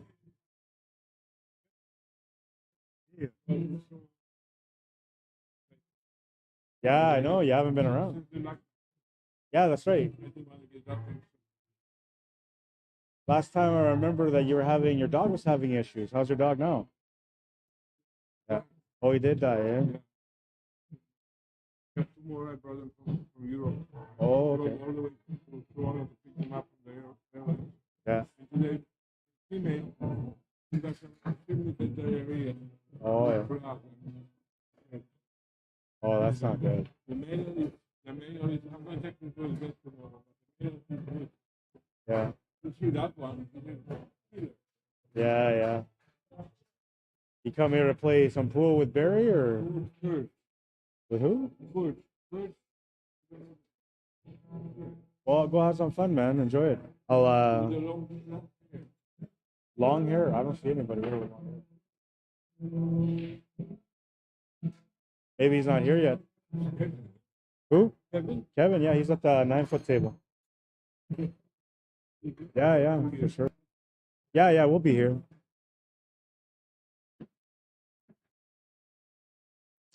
I think, Han, you won the last game, so he's on the hill now, right? Oh, a friend of mine, Jack Maxim. I haven't seen him in forever. Pre-COVID days, really. That's the last time I seen him. Good to see him, though. Elaine Arsenal, how you doing, man? Says, hey there, Rod. Nice to see the stream. Thanks for tuning in, man. I appreciate it. I haven't been doing a great job today. I've been kind of like dropping the ball a little bit, you know, going in and out. Just a busier day, you know, meetings and other things that I got to take care of. I don't mind it, though. A-side semifinal match here. Winner of this will move into the A-side final. I'm not sure who's on the top of the bracket, though.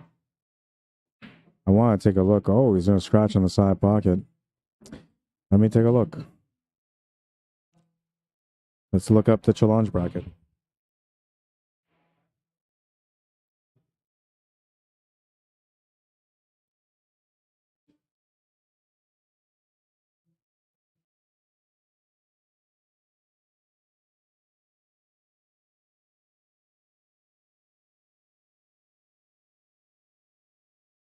Oh, this is an A-side final, not a semifinal. This is an A-side final. I got to change that. I thought it was semifinal the whole time.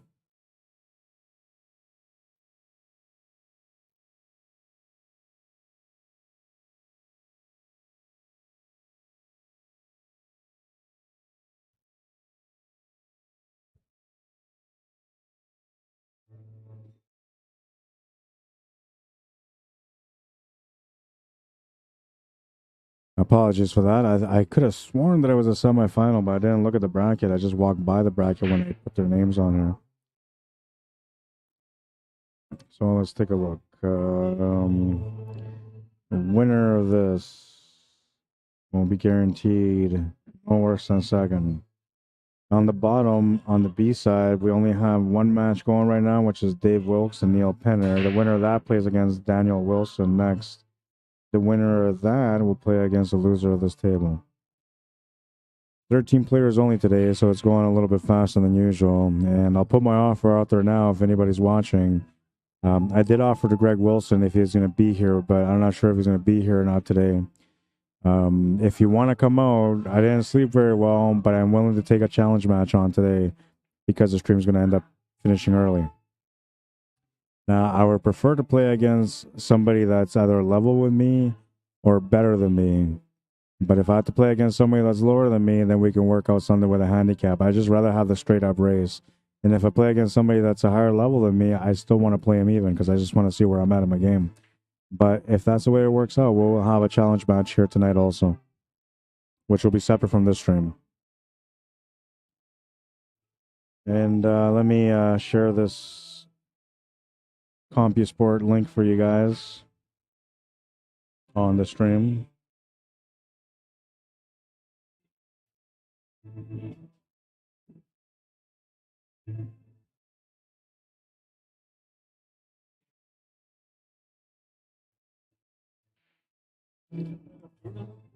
Yeah, it's the Vegas and Under tournament every Sunday. Or not Vegas, it's an open, sorry. Every Sunday it's open, $35. Then they had one that was Vegas and Under on Saturdays. But in the summer it's been pretty slow. Um, Next weekend there's going to be a tournament here on Saturday, but it's Vegas and Under King of the Hill. Yeah. Because I'm so far away from them, it takes me, now it took me 40 minutes. That's not too bad. There was a construction for Riverbend on the other side. Oh, Riverbend. Okay, I live in Tyndall Park still. Same area. Yeah. Yeah. It takes me about 35, 40 minutes to, yeah. And if it's lots of traffic, then an hour. Yeah, that's what I thought. Well, this place changed. I remember this before the blackout. Yeah, because they used to have the Brunswick tables. Now they got the diamonds. They have a special here. You can buy a practice card for a month for 30 days. It's $60, and you can play on the tables anytime you want. Now, if you and I both have practice cards, we get to play for free. No table time. So, and a lot of people, like he does, I got it. A lot of us have the practice cards, because then we come in and practice throughout the week, and if somebody's here, we just play, right? So that's an idea if you want to get back into practicing and playing.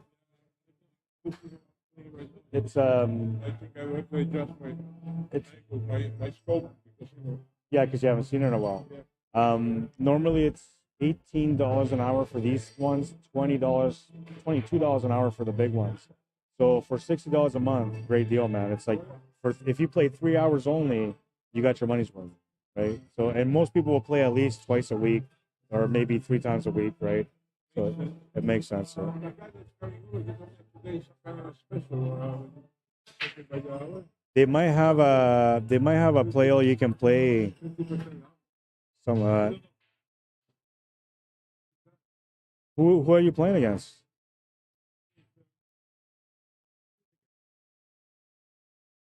Signed up for the tournament of Crazy Eights. Oh, okay.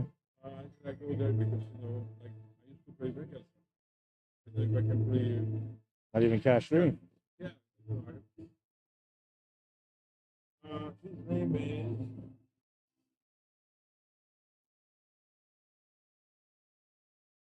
Kurt Craig. Oh, Kirk Craig. Okay, I know who he is. He's not here yet. He was watching the stream earlier, but he's not here yet. He's a tall guy and long hair. Yeah. He'll be here. I'm sure he'll be here. Let's go find out about the table.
4-4? Is it 5-4? 4-4? Jules, what's the score? It is 4-4. Okay, so it's 4-4, not 5-2. Jesus. Did I say I was dropping the ball today? Because like I meant that. Sorry, I apologize. I was just talking to another friend that I haven't seen in many years, man. And it was nice to see him. Should be 4-4. Thank you, Stephen Valley. I appreciate that. And I bet you if I like go here and open up the YouTube chat, like everybody's telling me 4-4. Let's see. Oh no, but I do have some comments. Earl Ross says, good afternoon, everyone. Bruce Jensen says, I think Han knocked the 8-ball in early on that last one. Oh, okay. So that's what I didn't see. Where are they playing at, says Earl? They're playing at the Hangar here in Winnipeg, Manitoba, in the middle of Canada. We're in the south end of town in Winnipeg. It's called the Hangar Billiards and Sports Lounge, located at 121 Scurfield Blvd. Good times, good atmosphere. Always somebody to play against here.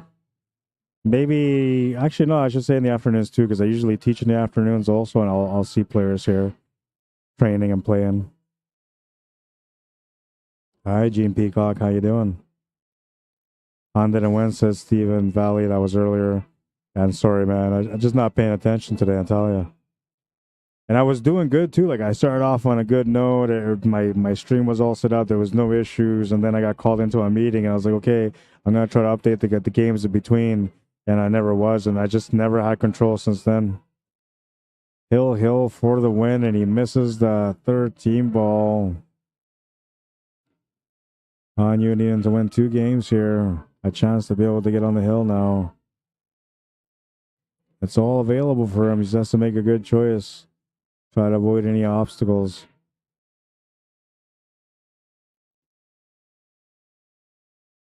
Looking for the perfect angle and weight on that shot to get set up for the 2. And now if he's got to go up table and back down for the 8, that's okay, but he should just roll this up. You're going to have a little bit of a tangent line going upwards, but it's not really going to affect the shot too much.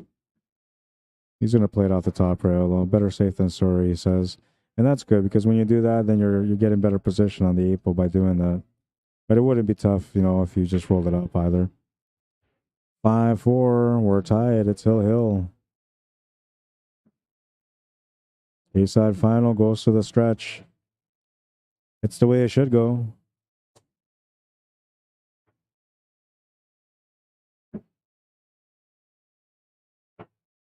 Are you ready? Are you ready for love?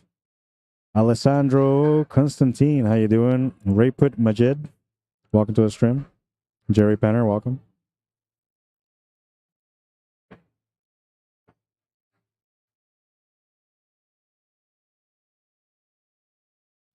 Hill. 9 games, decided nothing. So we go to the last game here on the A-side final. Han Yu will be breaking for the match. Looking for some action here. Would just like to make a ball and have a shot to shoot at. That's all he's asking for here. If he gets a wide open break and he's got an opportunity to run out, he'll take that too. But right now, all you really want is just to be able to make a ball, keep control of this table, and keep your opponent in their chair.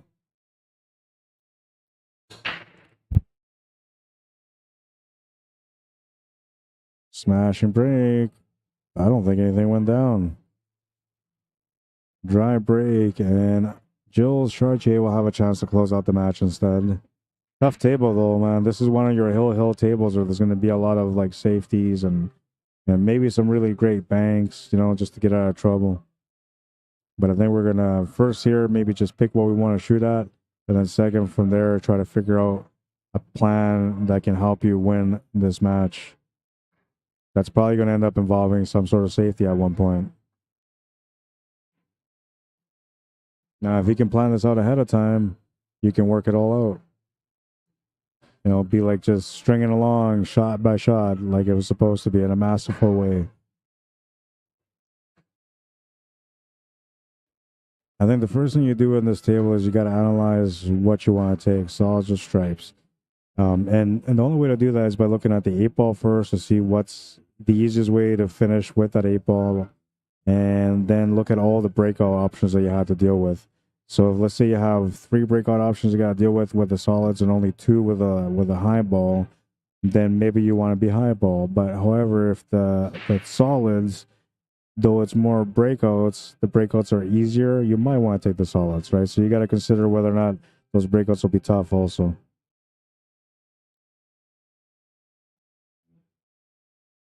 Once you have a good understanding of the pattern that's laying in front of you, at that point you can start attacking and start working your plan.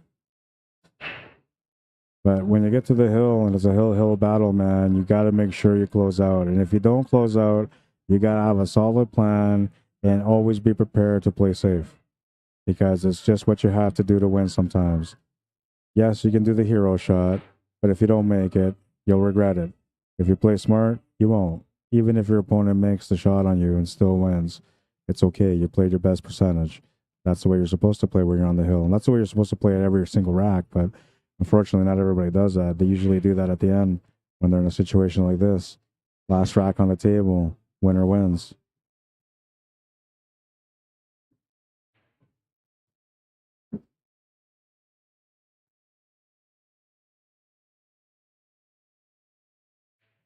So he claimed what he wanted, and now he's got to work out the puzzle.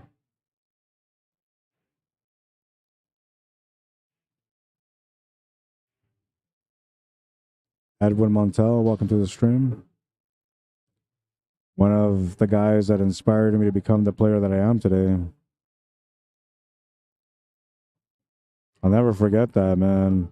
First time I got to watch Edwin Montel play was at a crucial time in my pool career where I was deciding whether or not I was going to play spin. At the time, I was trying my best to learn spins, to work with spins, and everybody around me was saying, don't bother with the spins. They're not going to help you. If you do spins, they won't be able to control the cue ball. All these kind of things like that. So at the time, I was really considering quitting the use of spins. But then I got a chance to watch Edwin Montel play, and almost every shot he did involved a spin. And when I watched him play, I thought it was one of the most beautiful plays in the world, man, the way he played. It's just clean, you know, elegant, the cue ball moving around, ever so effortless. And I said to myself at that point, you know, I'm going to learn spins. Spins is the key. And I don't know if it ever really was, but I still feel to this day that spins are the key to success on the pool table. You can just do so much more when it comes to positional play. And also for breakouts, just by knowing spins.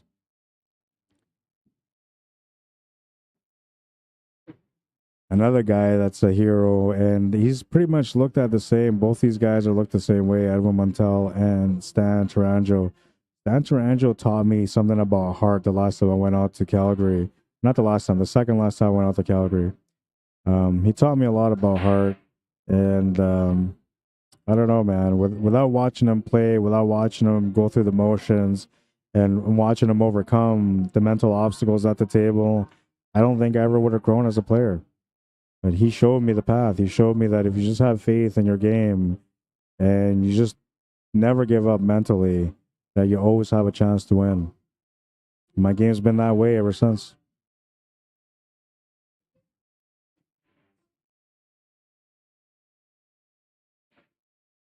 Misses the bank. Table's a little bit open now.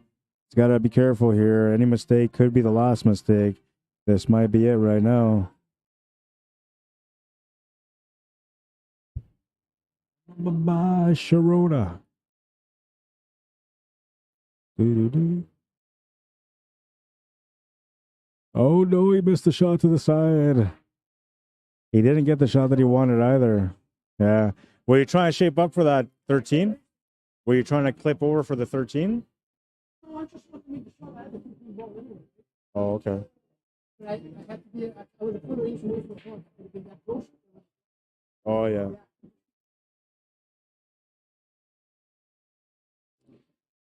Well, the plan didn't work out the way he was looking at it, but he's going to maybe get another chance at this table. We'll see. All I know is that the table's not wide open. Hanyu needs to open up that 5 ball. Once he does open up that 5 ball, he still has to deal with that 3.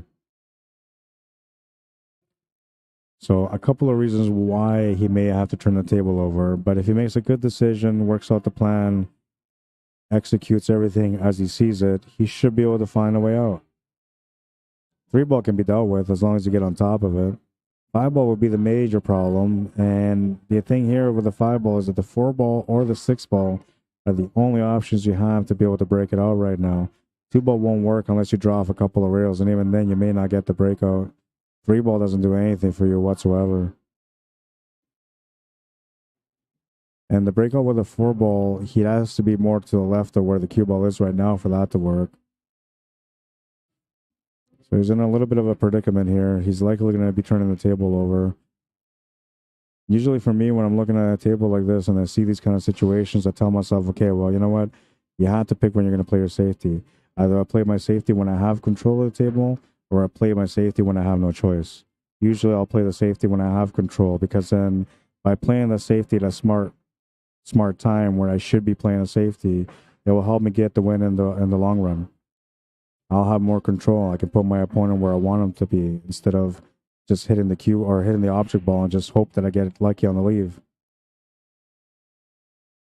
Which is usually what happens when players get forced into a situation where they have no choice but to play safety. Usually they weren't prepared for that. It wasn't what they were planning. And so it kind of affects how you set up for that safety, not being prepared for it. And so he's looking at it now. He's starting to realize like he's in trouble here. He needed to be perfect on that 4 to be able to break out the 5. The goal from there was to get onto the 2-ball after that. Now he can't really do that. He can make the shot to the side, but he can't break it out. He can't go off the 5, off the 9, because that won't work. So now you have to go back to square one and figure out how can you get this 5-ball open. He's going to try it with the 2. He's going to try that 3-rail draw shot to break out the 2. But the way I'm looking at it, like no matter how we set this up, it was going to be near impossible for him to be able to break out that 5-ball only because of where that 11-ball is sitting. Because he needs to drag the cue ball towards that angle where that 11-ball is sitting in order for him to be able to get up table to the right to break out that 5. He's going to try to opt to set up for a bank. Now, that's an option I would never consider because I'm not much of a banker, but now that he's set up for it, well, he's got a real chance to close out. Tried to bank a little earlier and came up short. That might be playing a part in his head right now. We'll see how he deals with it. He'll make the bank this time. And now he'll have a tester with the 8-ball.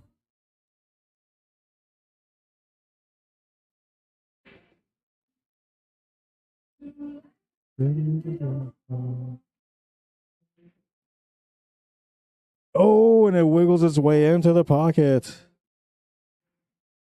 6-4, the final score. Hill it goes.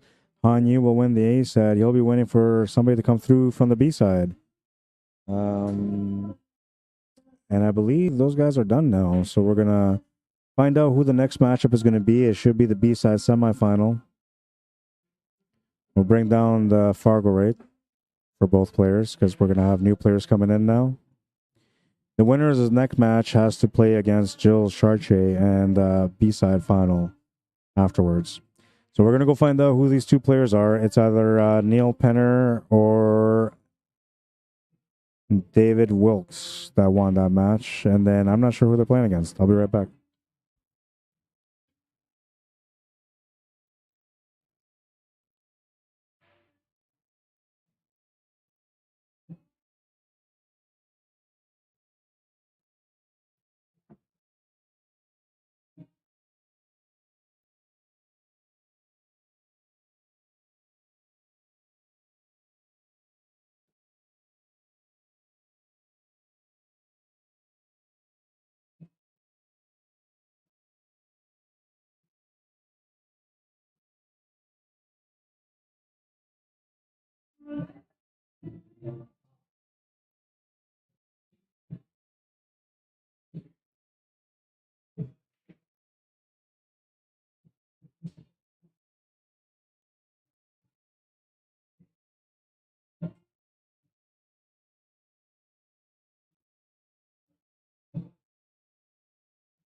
This is B-side semifinal now. It's a 5-3 race.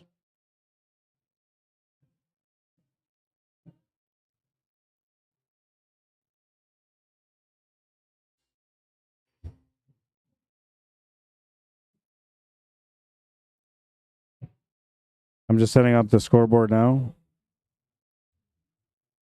And make it better. Remember. Then you'll begin to make it better. Better, better, better. La la la la la la. La la la la. Hey, gee. La la la la la. La la la la.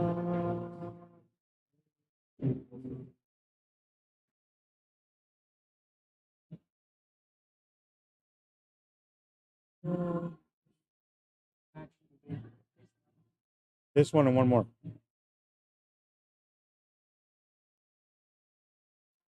Yeah, because the winner here plays against Jules. You won the A side. You're guaranteed second now. And I'll show you here.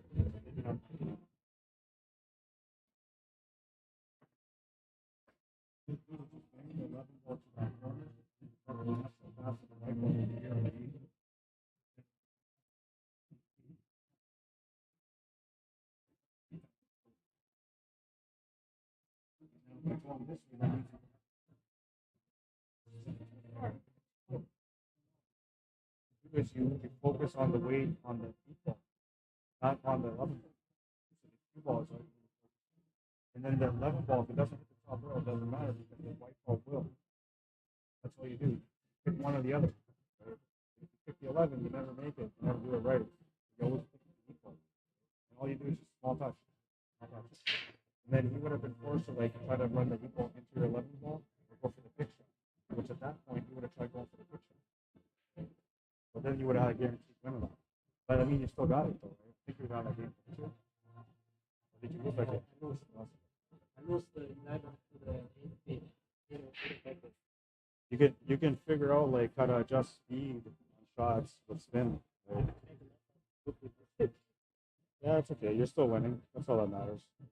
When you have days you're not playing good and you're winning, that's a good day. It's great player. Yeah, no, that's right. So it depends on who you play against. So I know, and that's how I feel sometimes. Like when I'll beat somebody that's a lower level, I try to feel good about it, but at the same time, I know that if I played against, say, like Randy, I would have lost, right? Those little chances where I get extra chances are the difference, right? And with higher levels, you usually don't.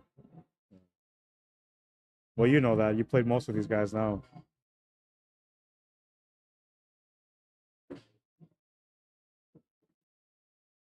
All right, so we got to look up the Fargo rates now.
All right, so there's their Fargo rates. Neil Penner, a 577 Fargo rate, and Daniel Wilson with a 497 Fargo rate. That's Neil Penner at the table right now. When was just a little boy.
Mr. Andy Kempa, how you doing, man? Says, good show, Rod. Can I get paid in Polish money next weekend? Well, if you win it, yeah. I'll go to the bank and change the currency for you. Neil, that was the first game?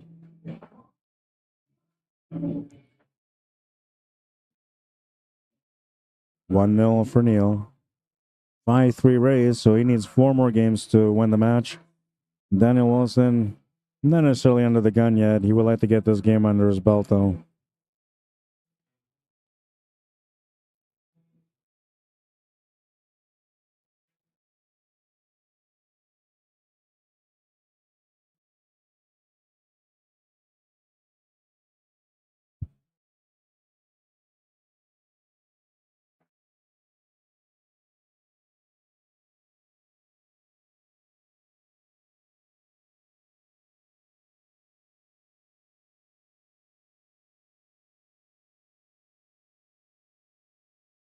Dry break from Daniel will bring Neil Penner back to the table. This is a nice table.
What I'm looking at here is that he's got a good lineup here on the 3 ball to get up table for the 7 ball, but I don't know if the 7 goes past that 13 to the top right corner. Doesn't look like it does. So in that case, that 3 ball doesn't really do anything for him. And it might be best just to leave it up there. I'm thinking about approaching it here, which doesn't really matter if he does because it won't really do anything for him. Yeah, it's probably better just to leave it there. If he can get up onto this 5 ball here, that would be great. He's going to try to do so with the 3 ball. Get in position for the 5. From there, he's going to try to stun draw over to the 4 and just roll up for the 7 ball. In a perfect roll, that's the way it's going to work out. We'll see how things work out for him, though.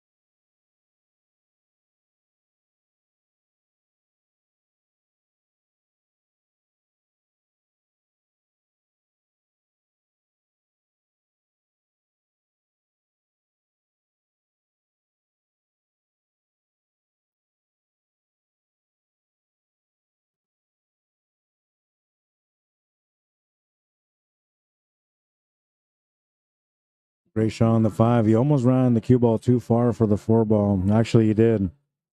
But he can still maybe try to compensate from this angle. He wanted to be straighter on that 4 ball for sure, so then he could have the easier finish on the 7. Now he's going to have to play a couple of rails back and forth to get shape on the 7. Playing this with a soft touch and trying to hold position for the 7 ball from there will make the 7 that much tougher. So you have to play through here a couple of rails back and forth.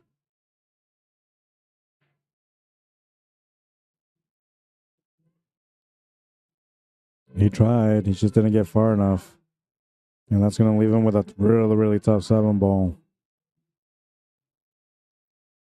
Makeable though. However, the cue ball is going to come off that 13 ball and go run to the left side. Now that could help him set up for the 8 ball. But because he's going to put some extra pace on the 7, it should actually take that cue ball to the left side, making it a little bit harder. He actually would have been okay on the 8 ball there, though. Daniel Wilson with a chance at this table now. He's got a tough table ahead of him. First shot's going to be a bit of a challenge altogether.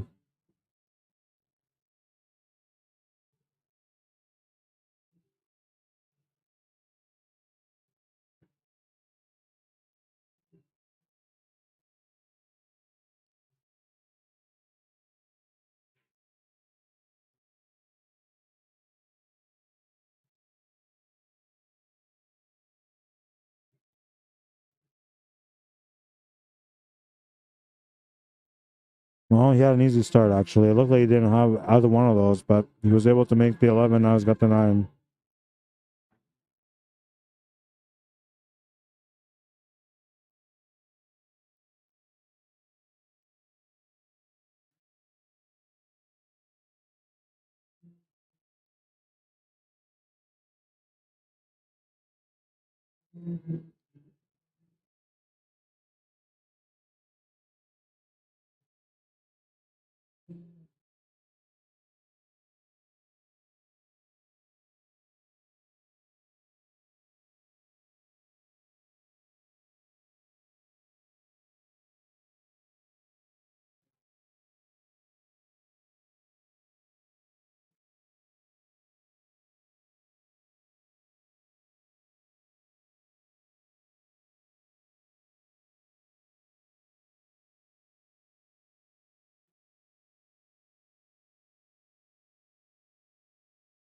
See, now here he's a little uncomfortable.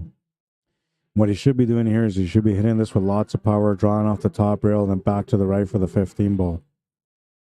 Because he can't really hold shape here. He tried to draw it back, which works out the same way. He'll have the shot on the 15 ball. He's lucky that he got a good kiss off that 8 ball, but I mean, he still would have been okay on the 10 ball anyway. But because of that kiss on the 8 ball, it's going to line up pretty good here in the 15. And now that makes the finish a lot easier. A little bit of body movement on that one, which is a sign of nerves. Usually as a player progresses through the nerves, they shoot faster, have more body movement. Looks like he got a good reset there, and he should be okay for the 8 ball now.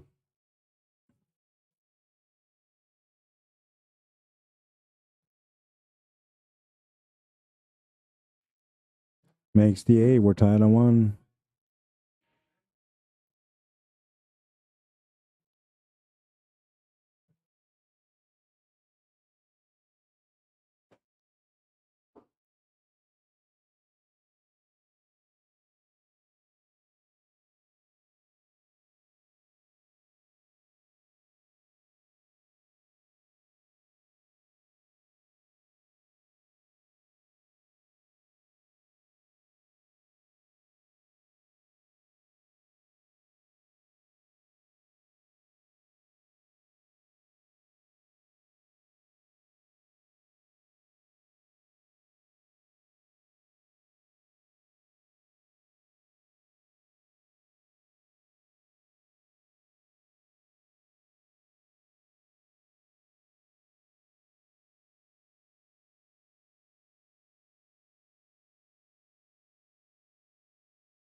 Moving into rack number 3 now. Neil Penner just broke.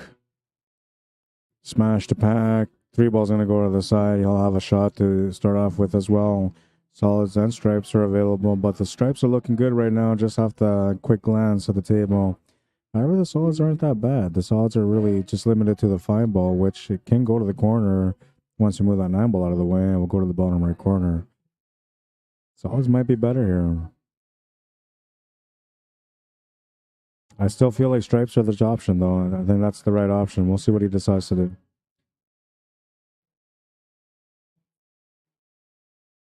Easier to make position for the 13 than it is to get position for the 5. Getting to the 14 can be challenging, but you have a good starting point, so you should be able to get up there.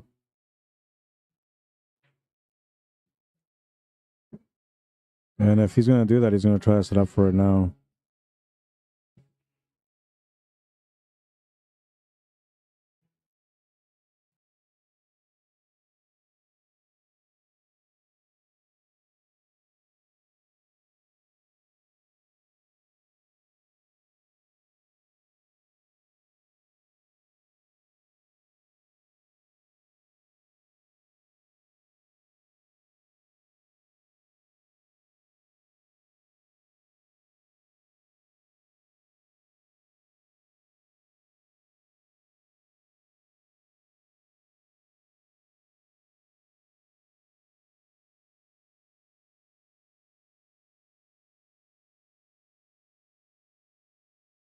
Didn't get what he wanted, and he had to compensate for it. He's turned the table over, and now this table looks much better for the solids. Bible has a couple of different options. Just has to find an opening shot, which I think the 1 ball to the side would be a good option for him. You take the 1 to the side, you try to draw the cue ball towards the 9 ball, but you don't want to hit the 9 ball, you just try to draw it towards the 9 ball. And then that'll set you up for the 7 ball, then you can go up table from there. If he can get an angle to go up table far enough to make this 4 ball in the right side middle pocket from there, you'll solve your table.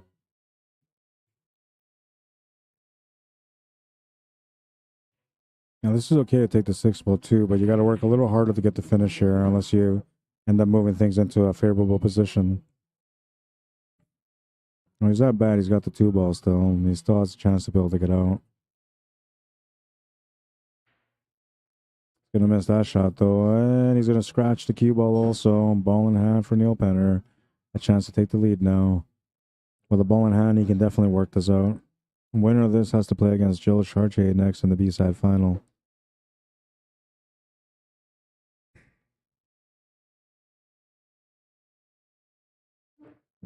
Derek Morgan says at least him being left-handed helped with that shot. Yeah, and sometimes that matters, you know. I played on Thursday, and I ran my first table of the night, and then to run out my second table of the night, it required me to have a shot where a right-handed person would have had no problem with it, but a left-handed person would have been struggling. So because I'm ambidextrous, I shot the shot with the right hand instead of my left hand, and because of that, because I had the ability to be able to switch hands, it allowed me to be able to get the finish. So the hand that you shoot with does matter a whole lot on the shots, but it doesn't matter as much if you're ambidextrous. Now, becoming ambidextrous, that can be a challenge, and that comes with how stubborn you are. The more stubborn you are, the easier you'll learn how to play with the other hand, because being stubborn means you're going to be out there trying every day until you figure it out. But if you don't got that kind of drive, then you may never learn how to become ambidextrous. And I'm telling you right now, man, if you're one of those people like me that doesn't like using the reach or bridge, you want to learn how to become ambidextrous. You'll just get that much more control at the table when you're out of position.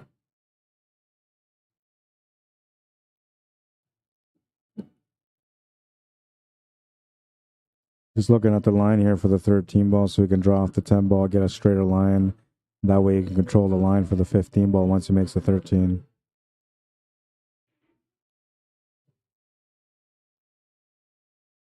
It's going to have a little bit of bounce. Now, he'll have the option to just play it with regular pace and get that big bounce, or to try to slow down the cue ball just enough when it makes contact. If he does that, he might end up straight on this 15. Still wouldn't be a problem, though, whichever way he sets up. Oh, he's going to miss that shot to the corner, though, and he was pretty straight on that 15. Daniel Wilson with a chance to get on the hill now. If that 5 went past that 2 ball, he's got a great start.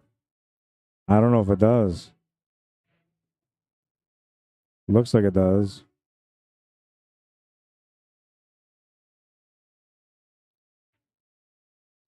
Makes a great shot on the 5. You'll have the 7 ball as a follow-up shot. Maybe the 1. If you can make the 1, that's the shot you want to take right now, because that will help you get it up for the 14. Or 14 for the 4 ball, I meant.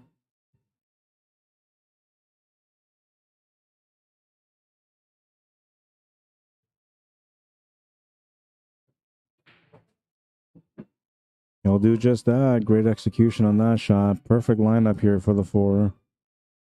And now you want to draw back here a little bit just so you can get an angle on this 2 ball to run into the right side cushion. He's going to play through. Same thing. Oh, not quite the same. He's ended up with the opposite angle. Should still be okay, though, if you just follow this through. Or draw it back with some spin, which is what he did. He adjusted for the extra angle and lowered the angle by putting more right-hand spin on it.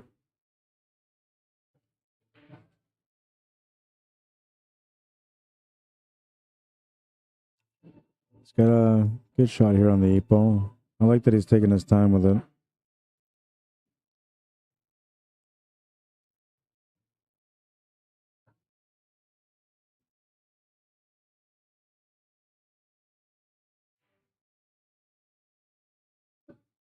He'll make the 8. He's on the hill.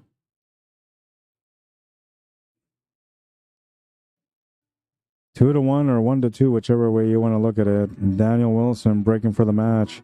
First crack at breaking for the match coming up next in rack number 4.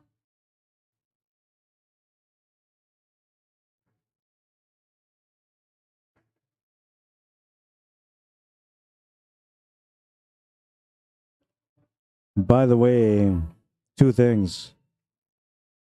Pool player skill development and training session. Session number 2 is coming up on Wednesday, this Wednesday, August 23rd, from 6:30 p.m. until 9 p.m. It's $20 entry, including the table time.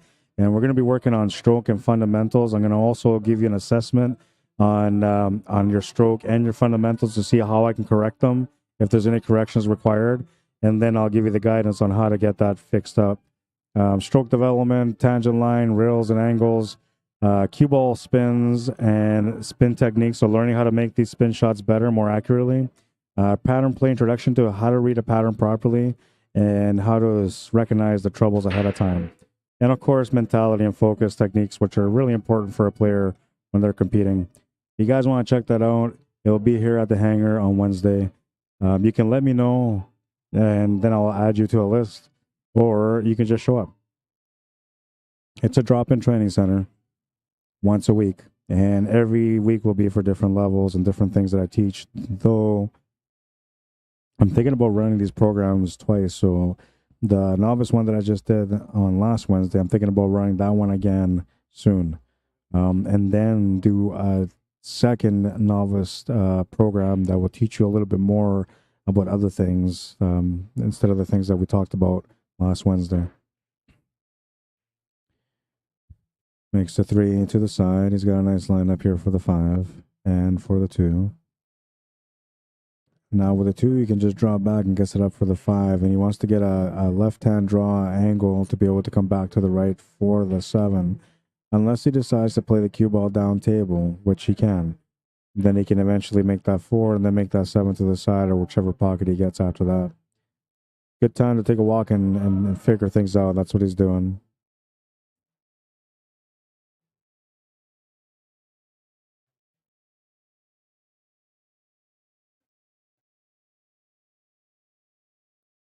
Didn't quite get the angle that he wanted, but he's got a nice draw line here.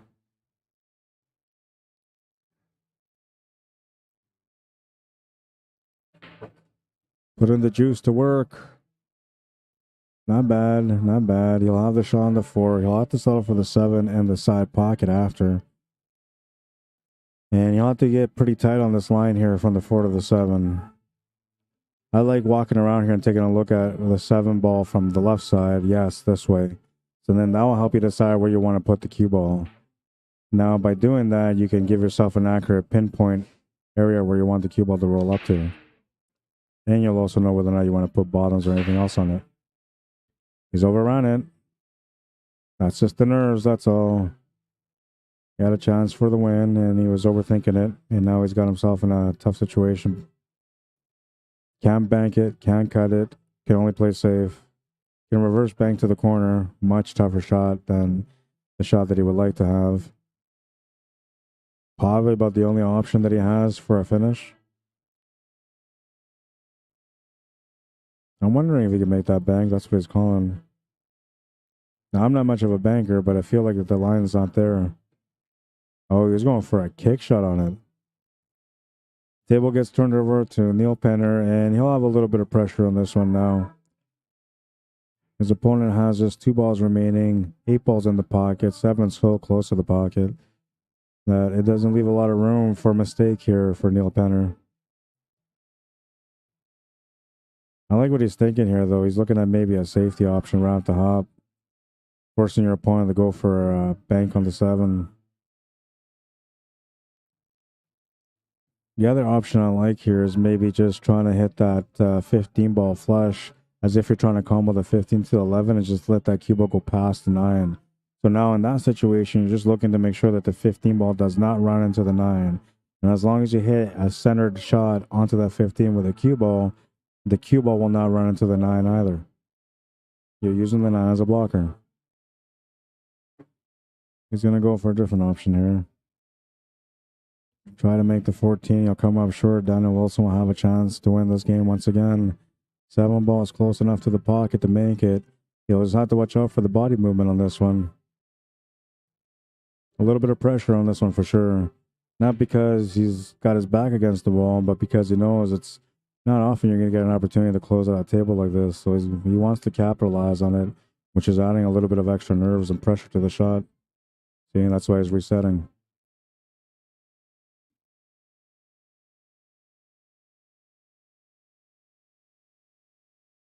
Makes a great shot to the corner, though, and you'll have the easy 8 for the win. Makes the 8, 3-1, and now we're going to have Jill Chartier coming back to the table. It's the B-side final coming up. We're in it to win it today.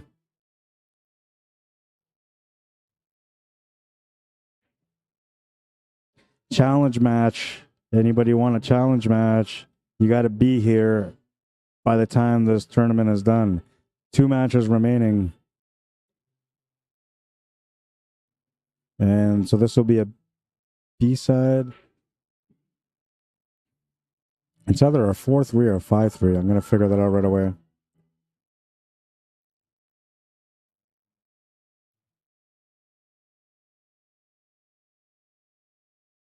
We'll flip the names here, just so you guys know it's a fresh one. I gotta go get Jill's. I gotta find out what the race is, and then I'll update the Fargo rates. We'll be right back. By the way, if you guys are enjoying the coverage now that I've been doing my job for most of the afternoon, give me a like. I would appreciate that. If you want to share it, I'm good with that too. And if you want to subscribe to my YouTube channel, well, I just might send you a postcard for Christmas. I'll be back.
Do, do, do, do, do, do. Ba, ba, ba, ba.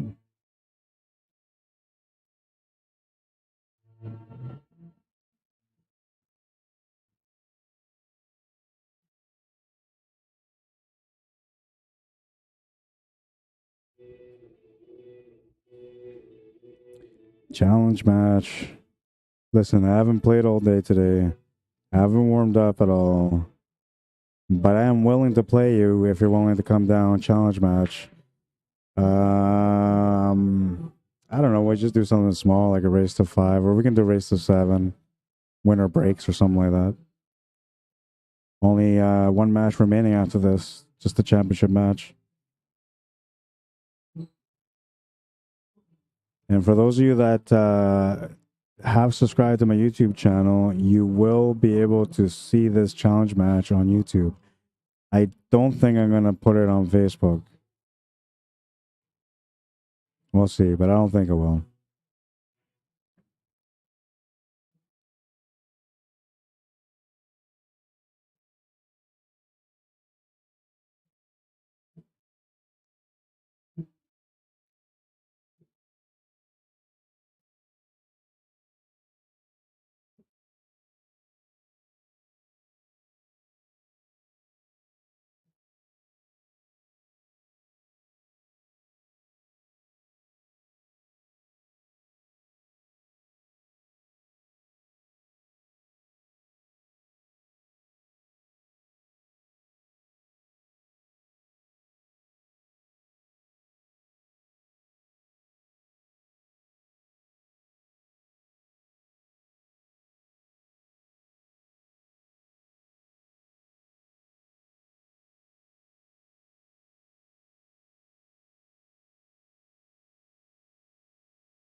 I like the option there. That's what I was thinking the whole time too. Is it's you don't have a finish, so you might as well just be smart.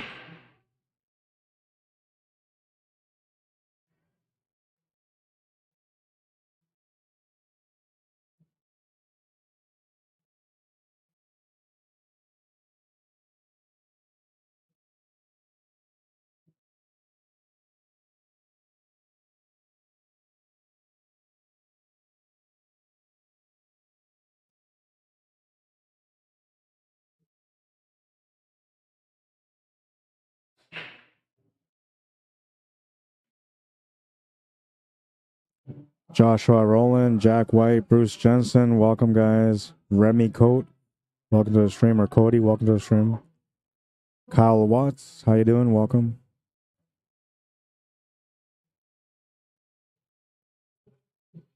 Robert Guerrero Blanco, welcome, bienvenido. Rick and Roxanne McGee, welcome to the stream.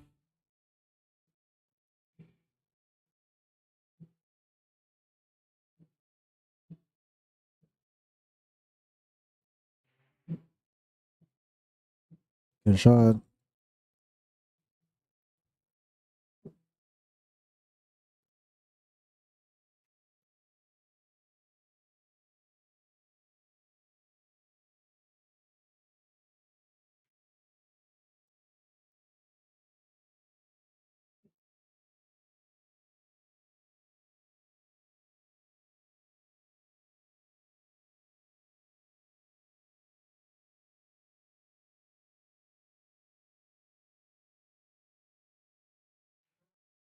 Oh no, he missed the 2 ball, but he missed it in a good way. He didn't have a, or sorry, the 3 ball. He didn't have a shot on the 8 ball.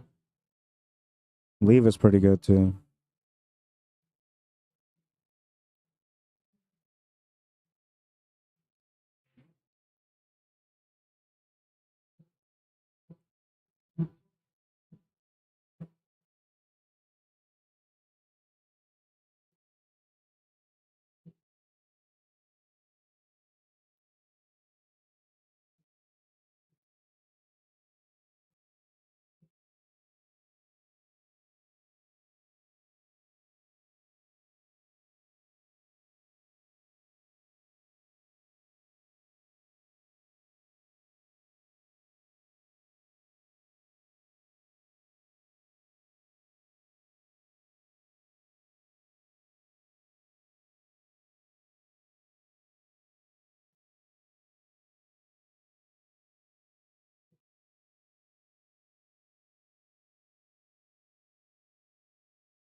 I'm trying to upload the highlight of the day from Thursday because I was going to do it already and I didn't do it yet. So I'm going to do that for you guys to check it out right away.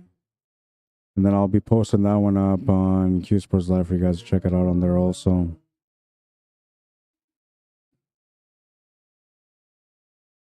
I'm still waiting for it to go through on my phone.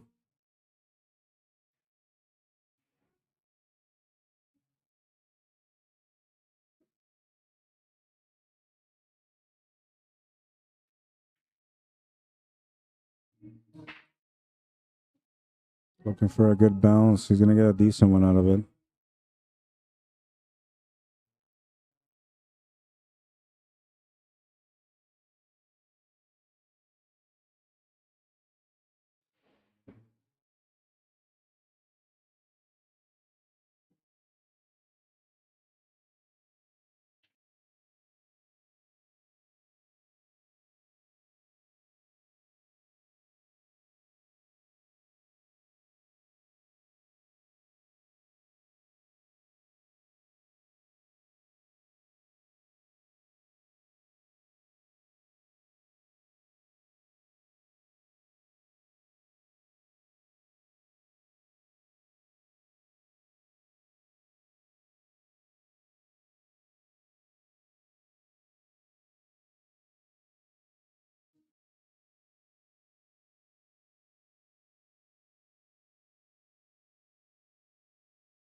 Oh, Joe's gonna get that game after all. 1-0, he takes the lead. Here's that highlight. This is from Tracy Bernard on Thursday. We're playing Tim ball. She's hooked. Does that? Well, not hooked, but she didn't have much to shoot on the one. She comes up with a reverse bank 3-ball combo for the win. Oops. I gotta change that. Hang on.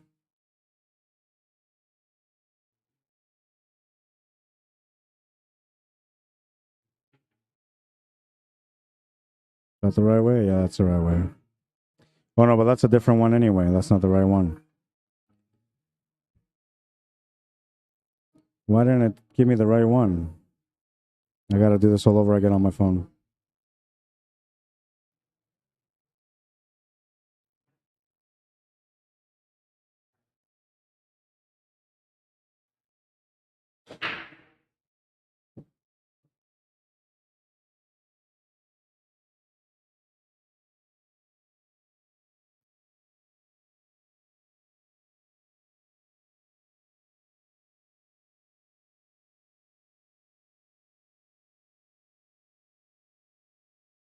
Yeah, I think I got the right one this time.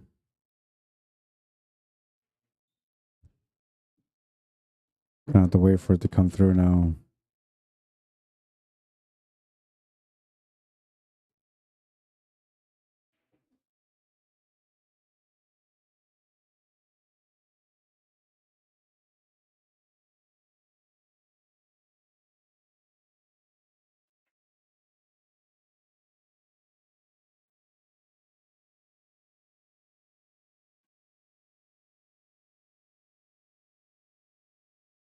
I just gotta wait for this to go through, then I'll be able to load it up.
Scratches the cue ball. Ball in hand for Jill Chartier.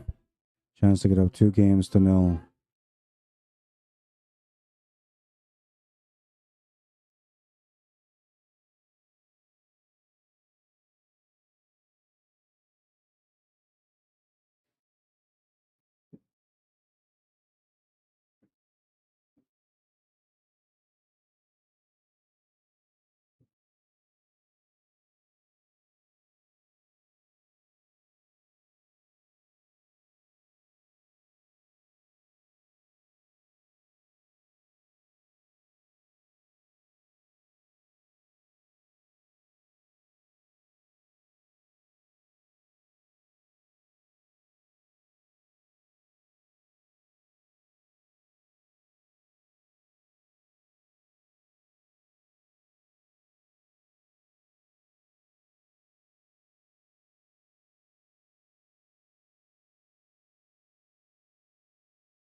Oh, you have to come up with a big shot now.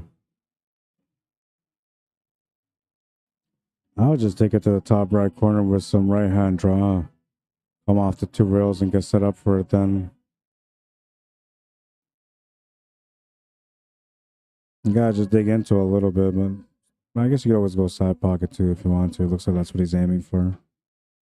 And that works too, because you just come down table, you got the 8 ball to the side, easy finish.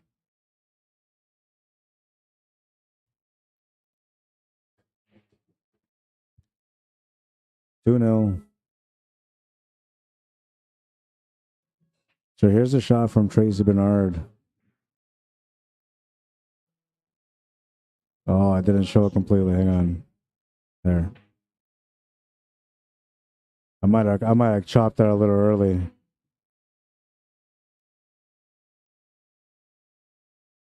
It was a nice little shot from Tracy anyway. I'm trying to get a better copy of it, but I missed the highlight that day because somebody was telling me the score, and I wasn't able to hit the replay button in time. Plus, I didn't know what the shot was, and then they told me, "Hey, that was probably the highlight of the day." So I went back to look. Sure enough, it was. Worst part about it is that I missed it, so we didn't get a clean copy of it. But I'm gonna see what we can do about maybe trying to get a nice clear copy of that.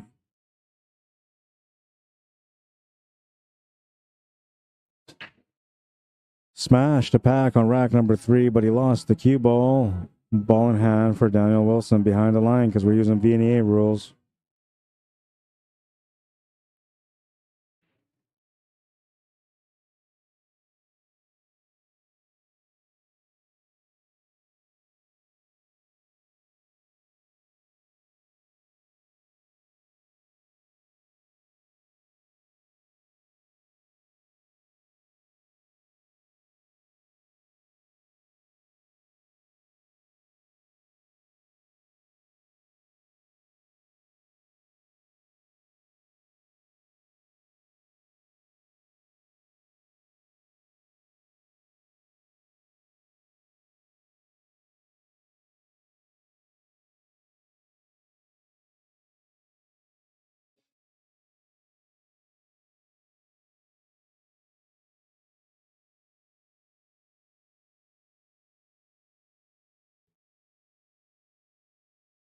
Misses a 14, turns the table over.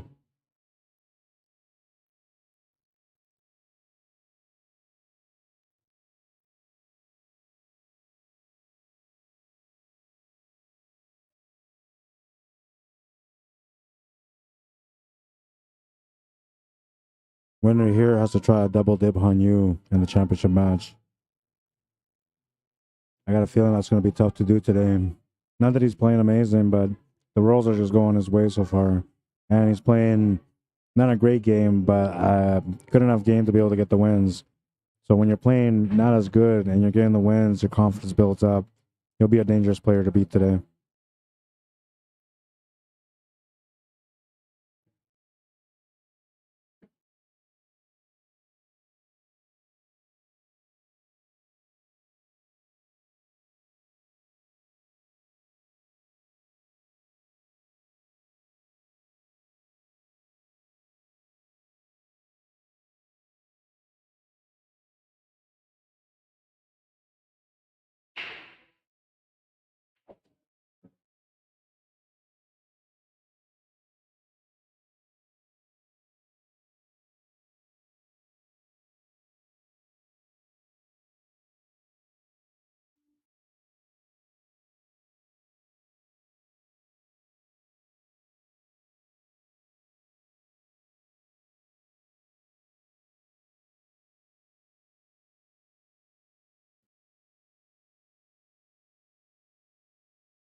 Worked out not too bad. Could have been better though, for sure. But I think he can still make the shot to the side. I don't know what he's going to do for that 15 ball though, or the 8, because the 8's tied up between the 8 or 15 and the 7.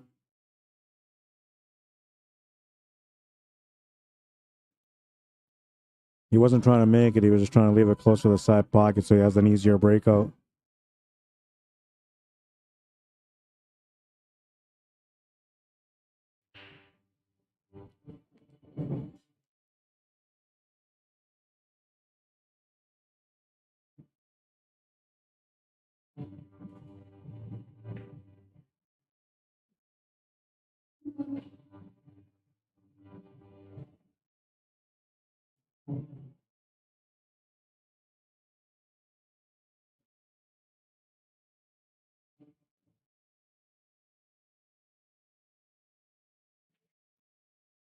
Great shot, opens up everything. Now he's hitting pretty, as they would say in poker. Finish just in front of him. All he's got to do is just finish it. I'm a bit surprised that he didn't take that 3 ball on, but at the same time, I kind of sort of see his plan. He's thinking the 3 ball is going to help him for the finish.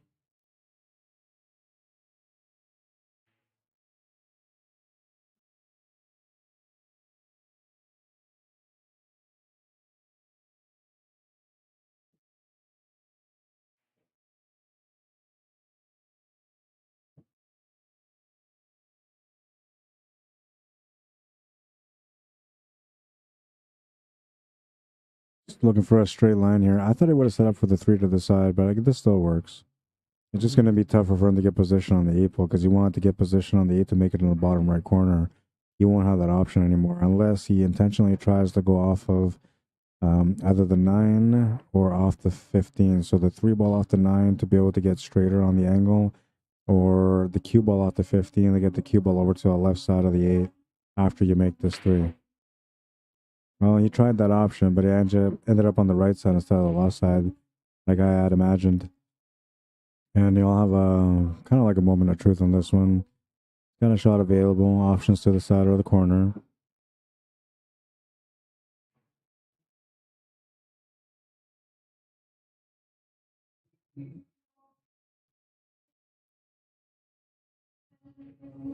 Oh man, off the 2 horns and it stays up. Such a nice try. Jill Chartier with a chance to get a 3-game lead now. Just 2 balls in the 8 ball remaining.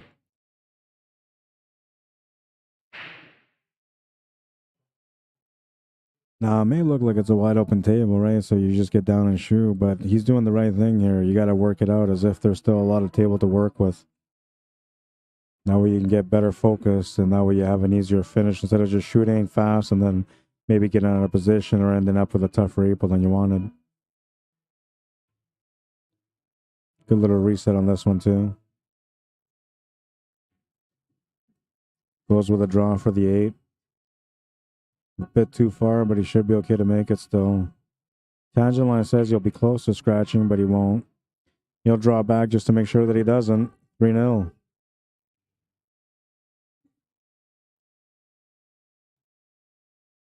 It's unfortunate because this shot here from Daniel Wilson earned him that win. But Jills capitalizes on his turn, and he's got a 3-game lead. Do I have these guys as Fargo rates? I should. Yes, I do. 497 versus 550. A 2-game spot between them with 53-point difference. Very rare. Usually it'd be like a 1-game spot between these guys. And using the Fargo rate on Thursdays, they would just be on an even race.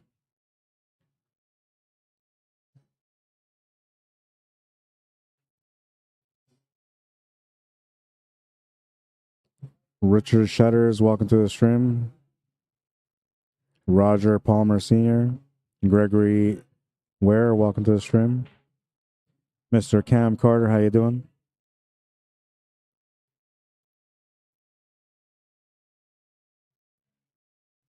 Moving into rack number 4 now, and Daniel Wilson, well, he doesn't have his back against the wall, so to speak, yet, but he's getting close to that, so he wants to stop the bleeding now while he can, get this game under his belt, be down by 2, and then it's just a race to 2.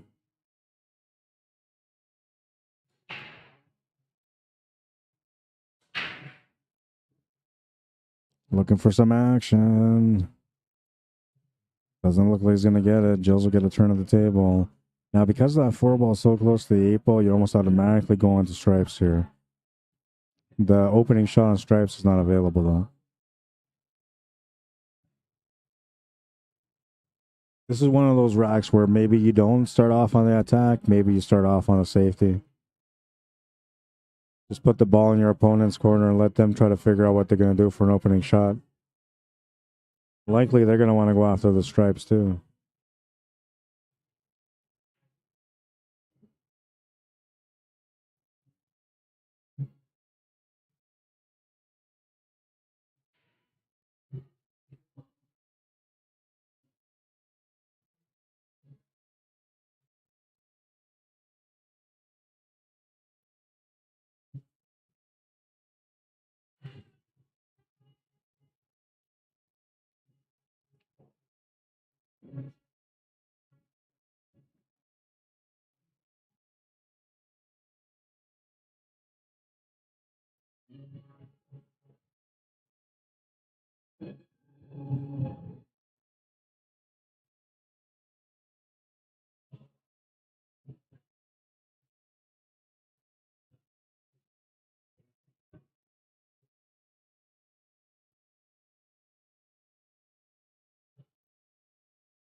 Now he's got no choice but to play absolute perfect position on that 4-ball, and I don't think you want to leave that to the end, but that's the way it's looking right now with the layout of the table. It looks like he's going to have no choice but to leave the position for the 4 to the end.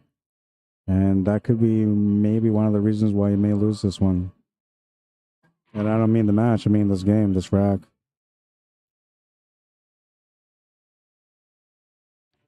Maybe a fortunate miss. Time will tell. Daniel Wilson back to the table, looking to get on the board now.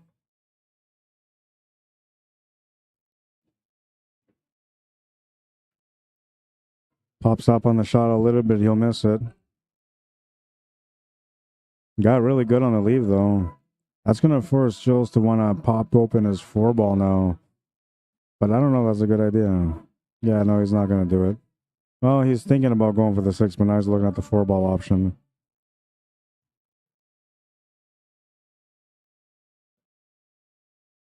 Glory days.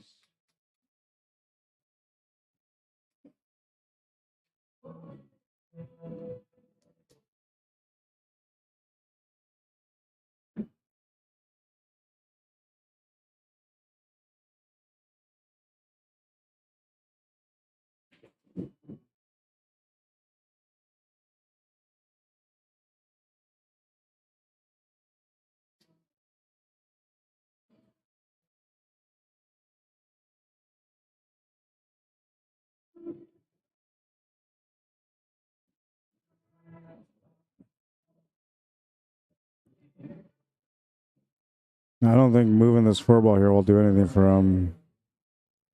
Just trying to create some problems. Might have been good that he bumped into that 4-ball here. I don't think it'll matter much though, but I guess we'll see soon.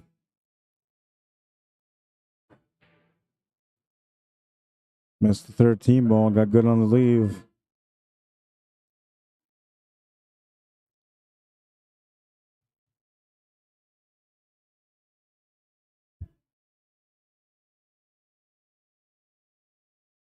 Going for a hit on the 5, he'll get it.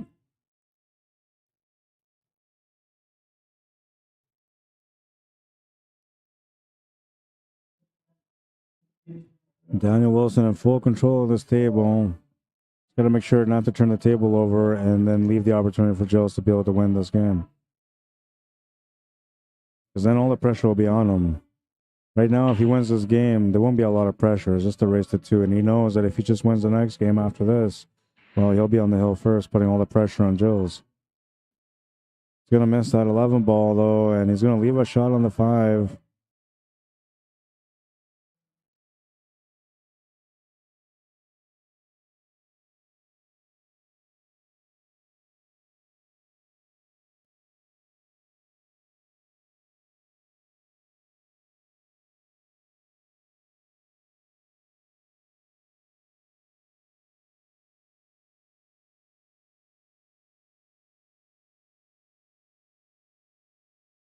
Just missed the 5 ball. Takes over the pocket, though, so that's good. What about the leave? Well, Daniel Wilson looking at the leave right now, so we'll have to wait for a second to see what he left him. Left him pretty deep in the pocket, we can see, or close to being deep in the pocket. Oh, yeah, he didn't give him much here except for maybe a combo. Low percentage combo with the 5 ball being left after that. Kind of like a do or die situation here for Daniel Wilson. Or he's got to find a way to play a really great safety here somehow.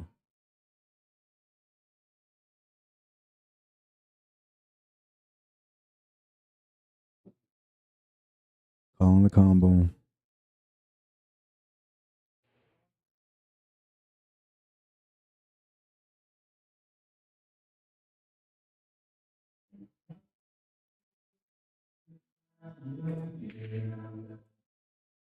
Just missed it.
That was game 5?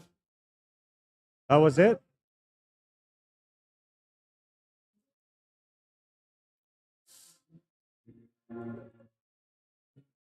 Oh yeah, because you were only going to 4. That's right. That's right. Yeah. I had them down as a 5-3, but it was a 4-3 race, and Jill's just won the match. Because I forgot that he goes down 1 on the B side, and on the A side he's a 5. So that's my mistake. Dropping the ball yet again, Rod. All right, so that's going to take us to the championship match now. I got to go get Hanyu.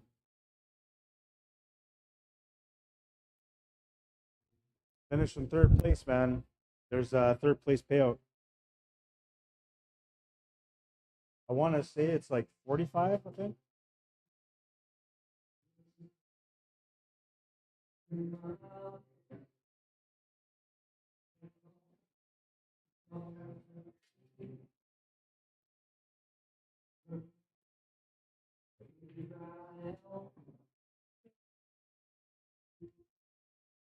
Okay, I gotta call Hanyu up, but first I'm gonna set up the scoreboard here. We'll put Hanyu on the left. Excuse me.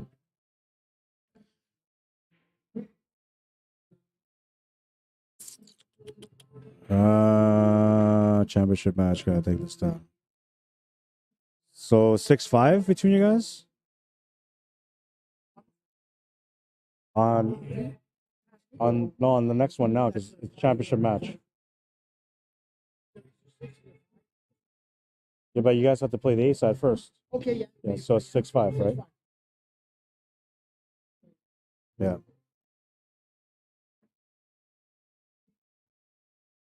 All right, I'm gonna go get Hanyu.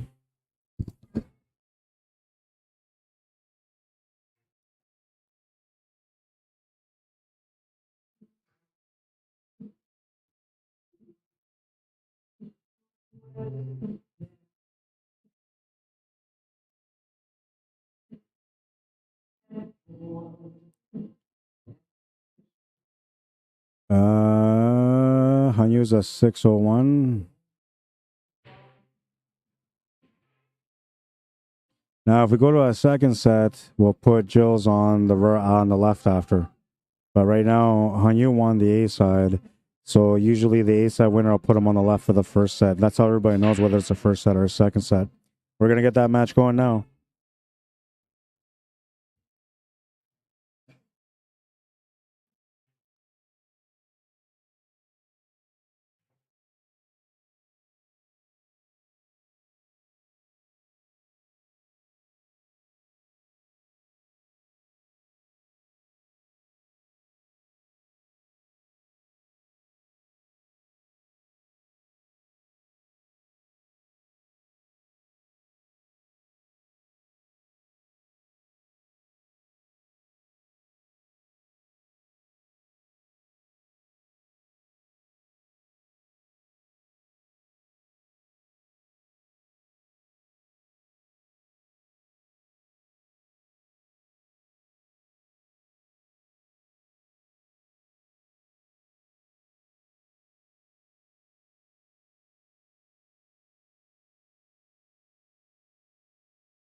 Or no way at all.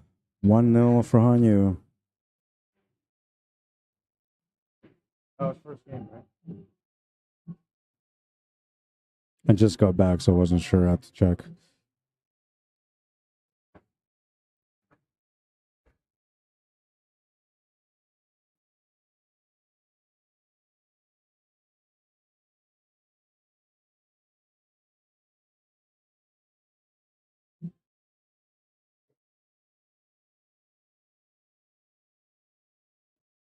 All right, we're going to move into rack number 2. This is the first set. If Jules can win the first set, we'll go to the second set. Still looking for a challenger, by the way. All you gotta do is make your way down here now. By the time this match ends, we can have a challenge match. But if you're on your way here and you're not going to be here right away, you can just let me know, and then I'll just let everything stay set up. And when you get here, we get going. Tanya Hoffman, sorry I missed your message a little earlier. Says, don't worry, Rod. We're just happy to be seeing the great competition on the stream. Yeah, there's some really good competition out today. Some intense battles so far. Not everything has been break and run. A lot of it's been grind out games and strategizing.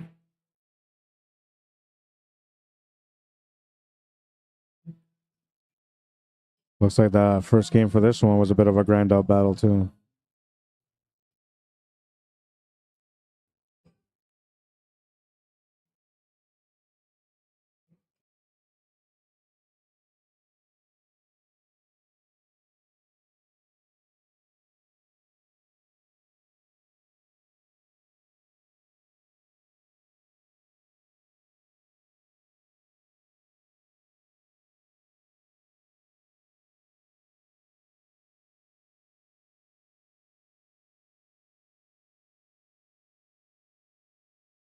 I'm not sure what he's trying to figure out. Is this an open table?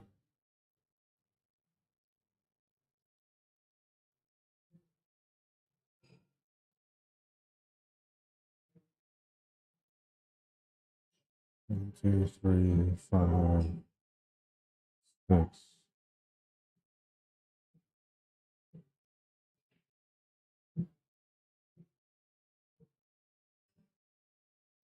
It's gonna be highball, I guess. That's the only one that has something down right now.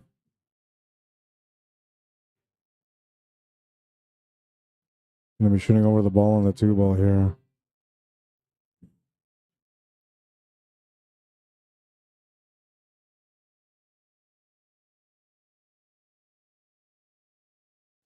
I don't think he has enough to be able to hit this 10-ball in without running into the 7-ball.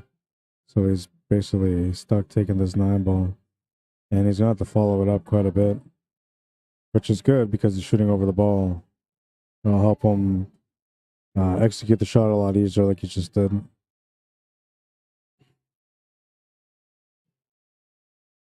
Sup, TJ?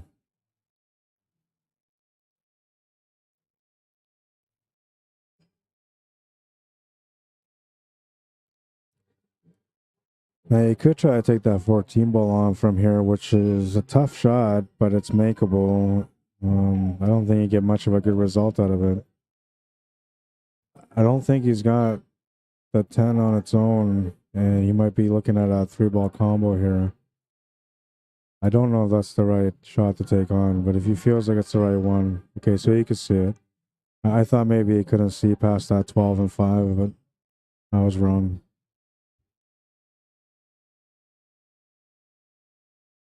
Still not out of the woods yet. It's almost like he has to run into the 12-ball here just to be able to get out.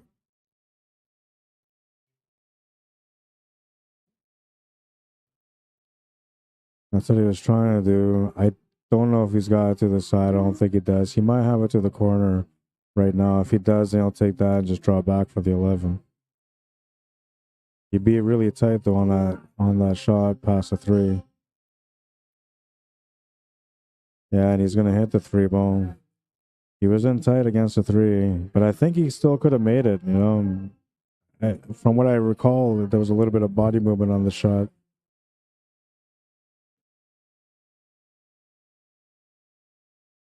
On you with a break on this one.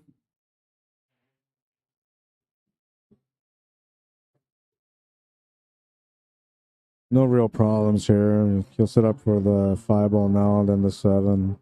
You can take the 1 from that point or leave it up there and then go 6, 3, 2, and then go up for the 1 if he wants to leave the 1. I don't see why you would want to leave the 1 up there, though. You probably want to take it. He's going to take it now. Yeah, it just doesn't make sense to leave it up there. It could eventually become a problem for you. Instead, just take it out of the way now and just work from the top of the table now to the bottom of the table and stay down there. He's out of position on the 7-ball, and he's kind of forced to take this 6-ball on now. Or the 2-ball. I think 6-ball is what he's going to do. And he's got a nice natural angle to get over to the left side of the 3, so that's what he should be setting up for next. He's going to draw off that rail instead and set up the other way. And he saw the option for the 3, but he could also take the 7-ball now if he wants to, which he won't.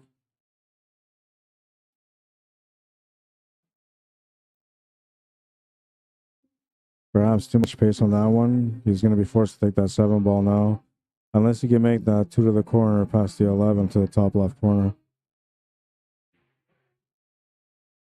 It looks like he can. He can also cut it to the top right corner. But then the cue ball will be running towards the 7-ball, maybe hit just below the 7-ball.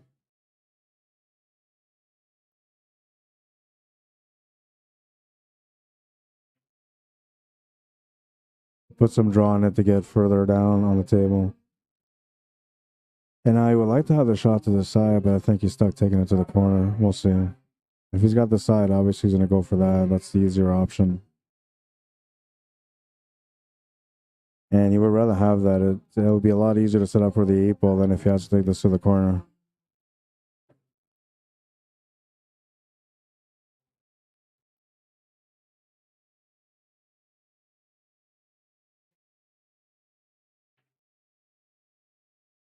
Makes a great shot, though. And he'll be tested here on the 8-ball.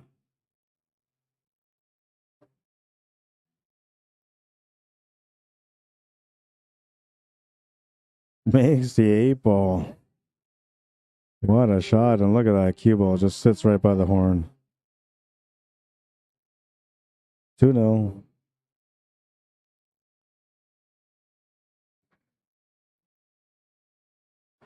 This is a nice 8-ball. It's a bit of a tester. You know, you're not quite against the rail, but this is not an easy shot to take on anytime, especially when the tangent line is taking the cue ball to the corner.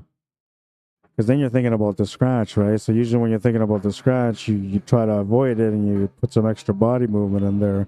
He trusted himself 100%, just deliver the shot and just let the cue ball go through.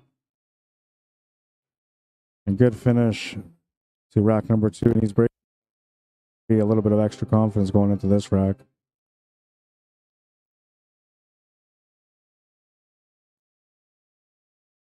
Mitch wants to challenge. All right. You got it, Mitch. Nobody else has messaged me. Ryan Ewing, welcome to the stream. Robert Page, Rick Hutchin, Dwight Dunn. Welcome, everyone. I hope you're having a good week.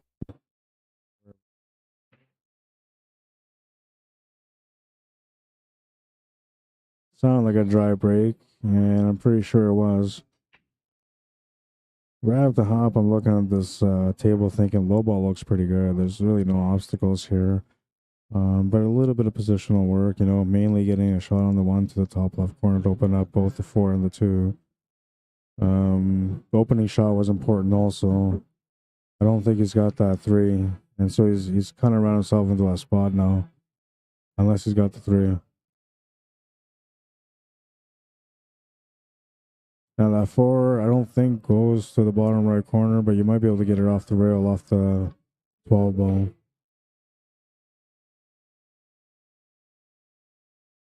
He was able to see the 1, he'll make the 1. And now he's kind of stuck. I think he's going to have to back cut this 2 to the corner or play a safety. And either that or maybe the jump shot if he's got a jumper. He's going to try to squeeze this 2-ball off the rail, off the 12, and into the pocket. That's a doable shot also. Gonna have the perfect speed to it and the right angle. Or you can just follow it through like that. Great shot from Jules Chartier. I think he still has a shot here. For sure he's got something on the 7. Is that the only option he has though? It looks like it. Oh, he's gonna overcut the 7. He would have been great on the 6. I didn't think you can follow this ball through like he did. This was just pure perfect contact. Just a great line on the 2 ball.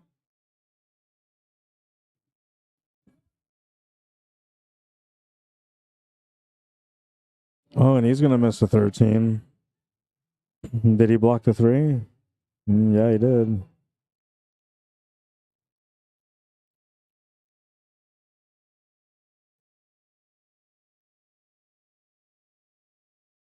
Looking at going off the rail, off the 15. You can easily make the 2. Can definitely play shape for the 6.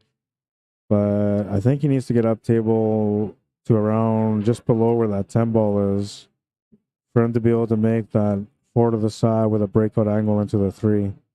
And likely he's going to end up having to push that 8 into the 3, which is not going to give him a finish. Now, if he can get the cue ball to the right here slightly, he can maybe make this in the top left corner with a nice angle to get onto the 3. He was trying to open up the 3 ball right there.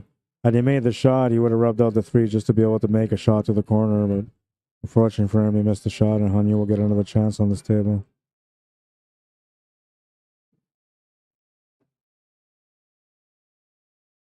No real problems here for him anymore. He can easily make this 15 and use a 3 ball as a cushion ball to get it up for the 14.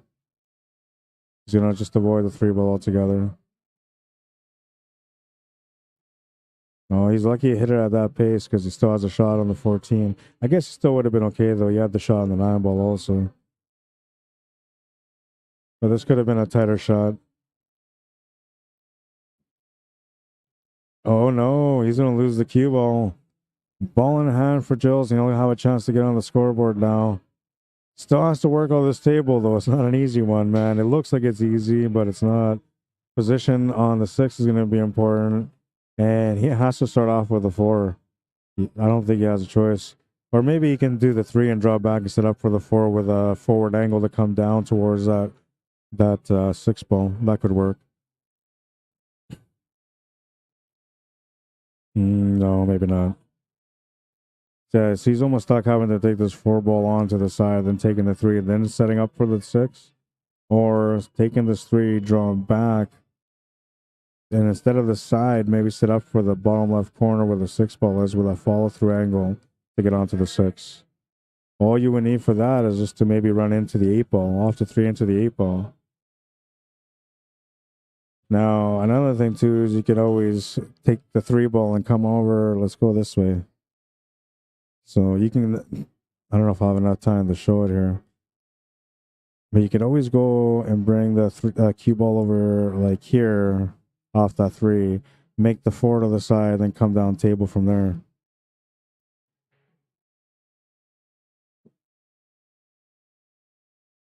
Uh-oh, I don't know if he got it. No, he didn't get it. And he doesn't have anything on the 6. That was a bad roll for him. Just a little bit too much pace. I think he was trying to be more straight on it so he didn't have to do too much effort for the 6.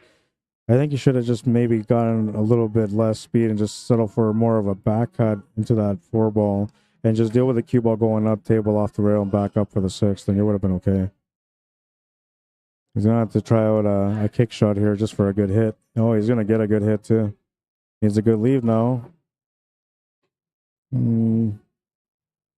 He's left him a 9 ball. I want to say this is a makeable shot, but it could be missable. I think it all depends on what you're thinking about for position. Don't be surprised if we see Jules coming back to the table on this one more time.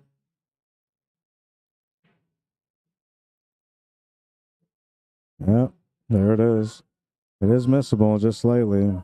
Even more so because they're shooting towards my area where my booth is set up. So, and they see that I'm talking on the mic, and I'm just trying to keep talking on the mic so that way they don't get distracted by it, so they think that I'm not talking about them. But you still kind of look my way, and then maybe you still think about that, or maybe just You take a look my way, you see I'm there, you look at me, then you go back to shoot, thinking you're gonna make it, and then you took your eye off the ball, so you change your position, right? Uh-oh, look at this. Oh no. Anything but that. Anything but that. Hanyu should be able to get a 3-game lead here. Now, he won the A side, so if he wins the first set, it's over. If Jills wins the first set, we will go to a second set, and it'll be a 5-4 race at that point.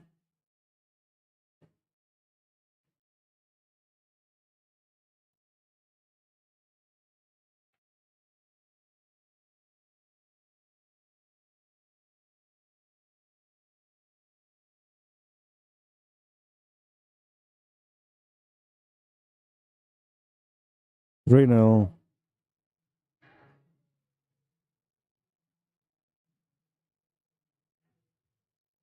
Jills had the right idea, just too much pace on that 3-ball.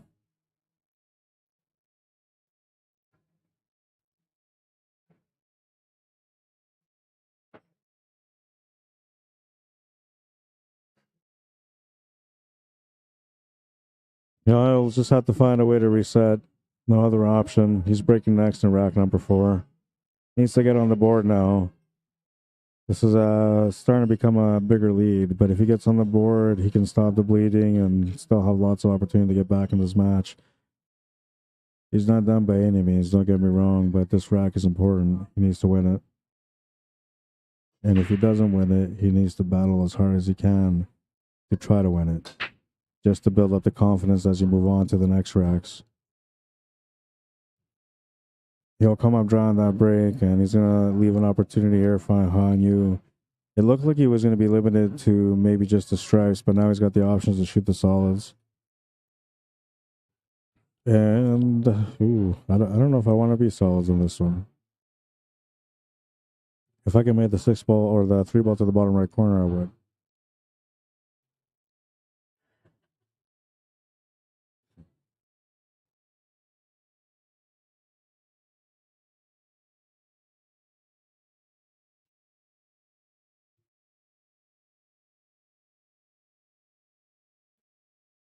Makes the 5-ball. And it looks like he's going to have to deal with these solids. So I guess what he's thinking here is once he makes the 1-ball, he can open it up. Hanyu's going to miss that 2-ball. And Jills comes up. He's ready to shoot. Not an easy table here, but he's got the better odds on the table. Might have to start off with that 15, though. He's going to go for the 11-ball instead. Now, the reason I wouldn't have taken the 11-ball is because the 11-ball could have been a good breakout ball. And by taking it now, you're not really going to get much out of it. Or maybe you will. We'll see. I don't know if he's got the 9, but if he does, that's what he wants. Doesn't look like he does to me. And I don't know if he can back cut this 13 ball. He's calling the bank side, so must not be easy. He'll come up short on the table. Hanyu will be left with an opportunity. He's shooting low ball though, so he's got really not much available here, except for maybe a safety option. He's going to try to back cut it, it looks like. And that is an option, but shooting over the ball with a reach, you would think this is a low percentage shot. However, it's all you got, so maybe it's, you know, you got to follow your instincts here and just try to make it. It was awkward. Good thing, though, is that he's blocked that pocket. So that means he will have another chance at this table. Jules will have a few options here now, but nothing that can really help him to finish this table. Safety is about the best option he can do. And all he really has to work with for a safety is, I believe, just that 12 ball. No, you can see the 13 ball too.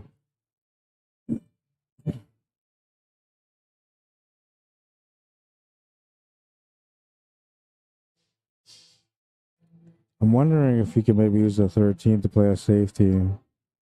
But, because I don't think like the 7-2 combo to the side is something that's easy.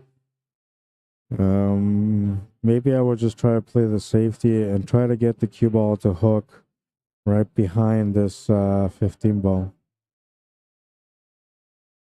So like in this area here. Oh, he went for the shot.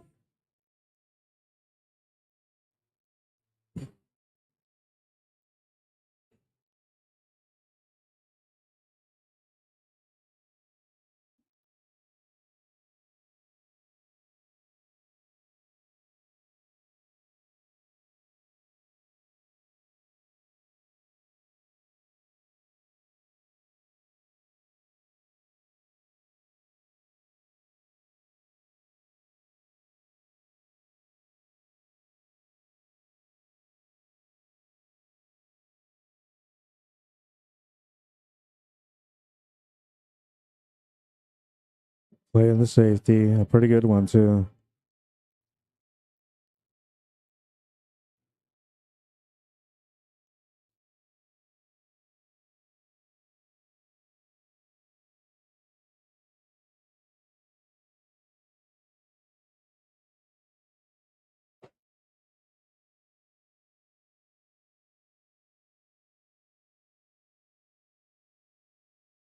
Oh, nice try. He'll come up short though. Three ball will come up and create a little bit of extra troubles here for Jills, but I think he can sort this one out. 15 ball becomes a bit more challenging now though. It only technically has 2 pockets. And well, he went for the breakout on that for team ball also, which has tied up the 6, but has left the 3 ball available now with the possibility of being able to get set up for the 6 or to open up the 6 from there.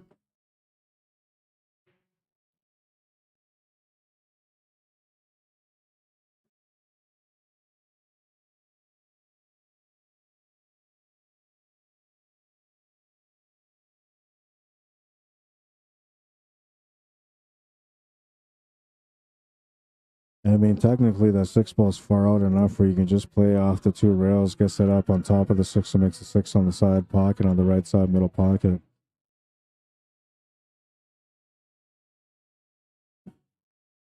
So you don't even have to break that out. And now, the way you should be playing is try to limit the amount of balls that you move on the table, right? If you don't have to move a ball, just don't move a ball. Get around it. Every time you move a ball, you're gambling that you're gonna have position or that nothing's gonna go wrong, right? And usually something always goes wrong. He's lucky he didn't scratch there. It's almost like the ball was going in the pocket and he pulled it back with a fishing reel. Just came right back up.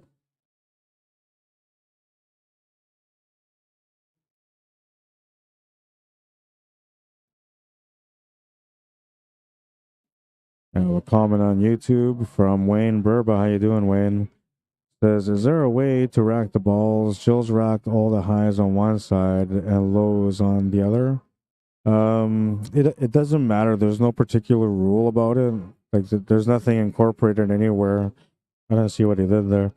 That says that you don't have to rack it a certain way. I know that there. I think it's WPA has rules where you can have a solid at the front and then a stripe after. It has to be a stripe and then a stripe and a solid. I don't know why, but the solid can't be in the front for some reason. But here, they don't really have that rule. They can rack high where they want. Technically, if they wanted to, they could pattern rack. I missed the shot that Hanyu did, but I'm going to take a look at it. I saved it anyway. Oh, he made a nice cut on that 3. That was a nice cut. Good thing I hit the replay on that one. I wasn't sure about it.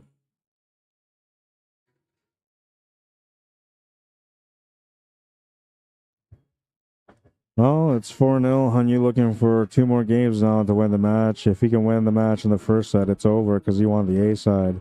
And he would like it to be over in the first set. And Jills would like to just get on the board now and just, get back into the game here. He doesn't want to lose this game now for sure because being down 5-0 and having to win 5 games in a row makes it a lot tougher mentally for a player to be able to come back. Not impossible though, but I'm telling you, this rack means everything here. If Gilles can win this game, I think it could be the pushback that will where it's going to begin, and maybe we'll see a hill matchup out of this yet. All depends on what happens on this rack though.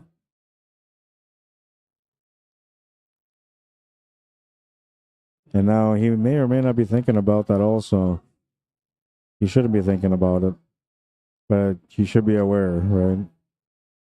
Time to wake up type thing. When I played on Thursday, I tried to wake up and I was down 3-0, and I was like, well, you know, that's the way I play. You know, when I'm down 3-0 and I race to 4, I'll wake up and come back and win.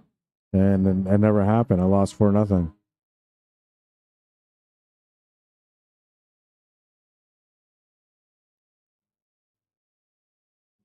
This is an important game. Oh no, he's gonna scratch the cue ball to the corner. Ball in hand for Hanyu. He'll have a chance to close out, though I don't know if he's gonna be able to work this table though quite. He can definitely open up that 12 and 13, not a problem, because he can just take the 11 ball for that. But he's got a bit of an issue here with his 14 ball sitting just above the 3. 9 ball is a bit of an issue too, but yeah, I guess you can play the combo 9 into the 15. That will solve that problem. And you might have to do it after the shot. Well, let's add another ball in there with a 12 ball. We're looking at a 3-ball combo now, because I don't think that this 13 will get past that side pocket first of all, or past the 3-ball to the bottom right corner. I don't think it makes it past his pocket. He's going to try. Maybe goes to the side. Oh yeah, I went to the side.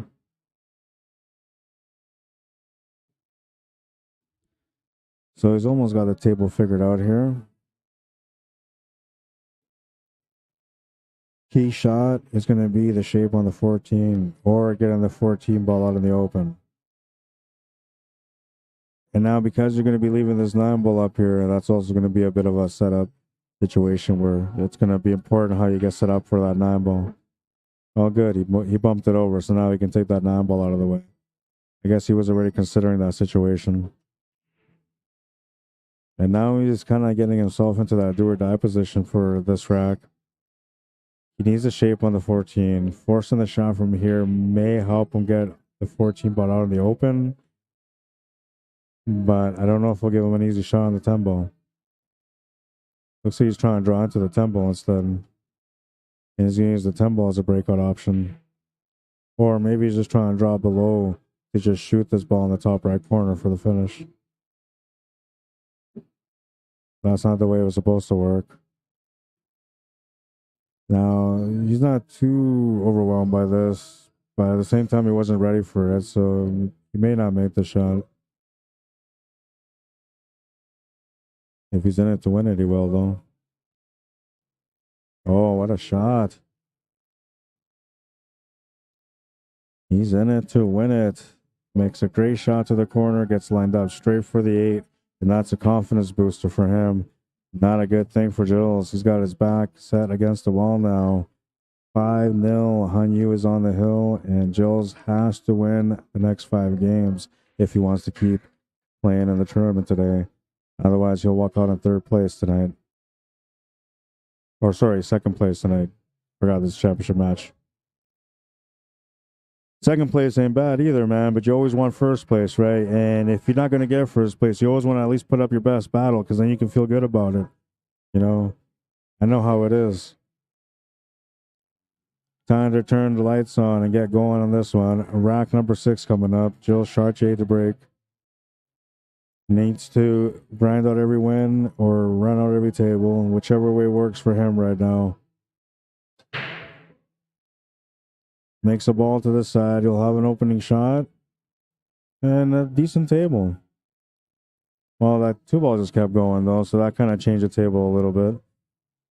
But it's still a pretty decent table, especially if you're looking at high ball.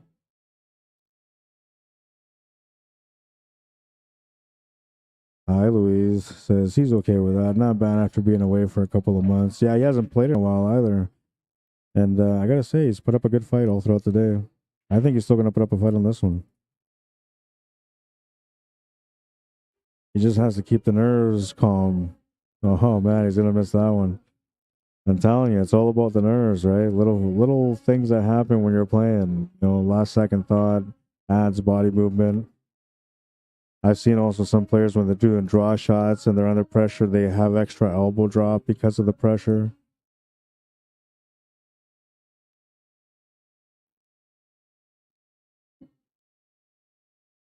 I don't think he's done though. We'll see.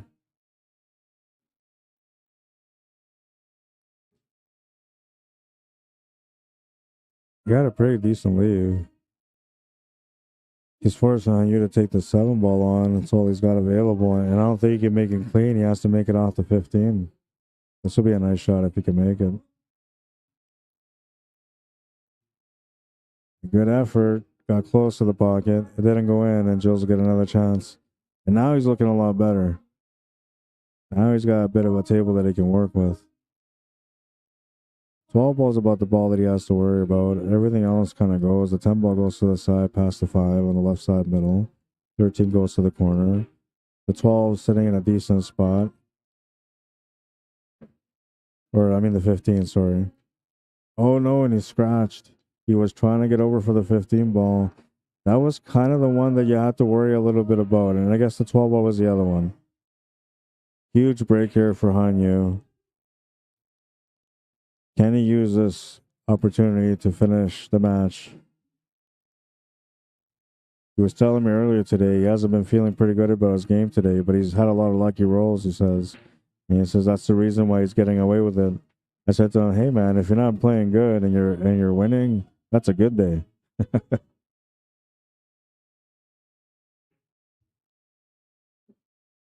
I wish that was my case, man. When I'm having a rough time at the table, I'm literally having a rough time at the table right now. Speaking of which, we're going to have a challenge match next. Mitch DuPont is coming down here, and we're going to play a set.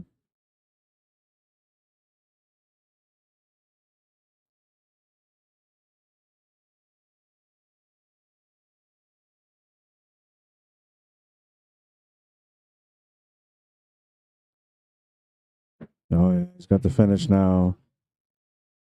Just has to keep his cool here for 2 more shots. Just the 4 and the 8. Uh-oh, adrenaline rush on that one. Did he get the shot? Oh, I don't know. It looks like he can. He's aiming like he can. So he got just enough of a bump on that ball. He got lucky on that one. He could have been hooked. It could have been a tough situation to be in. But instead, Hanyu's going to win the match with a score of 6-0. He'll be this week's champion. 13 players, and it's 8:30. And, well, it's a good day. Good day, good day. If you're in Manitoba and you're looking to come out and play next week, and the King of the Hill, we're still taking entries.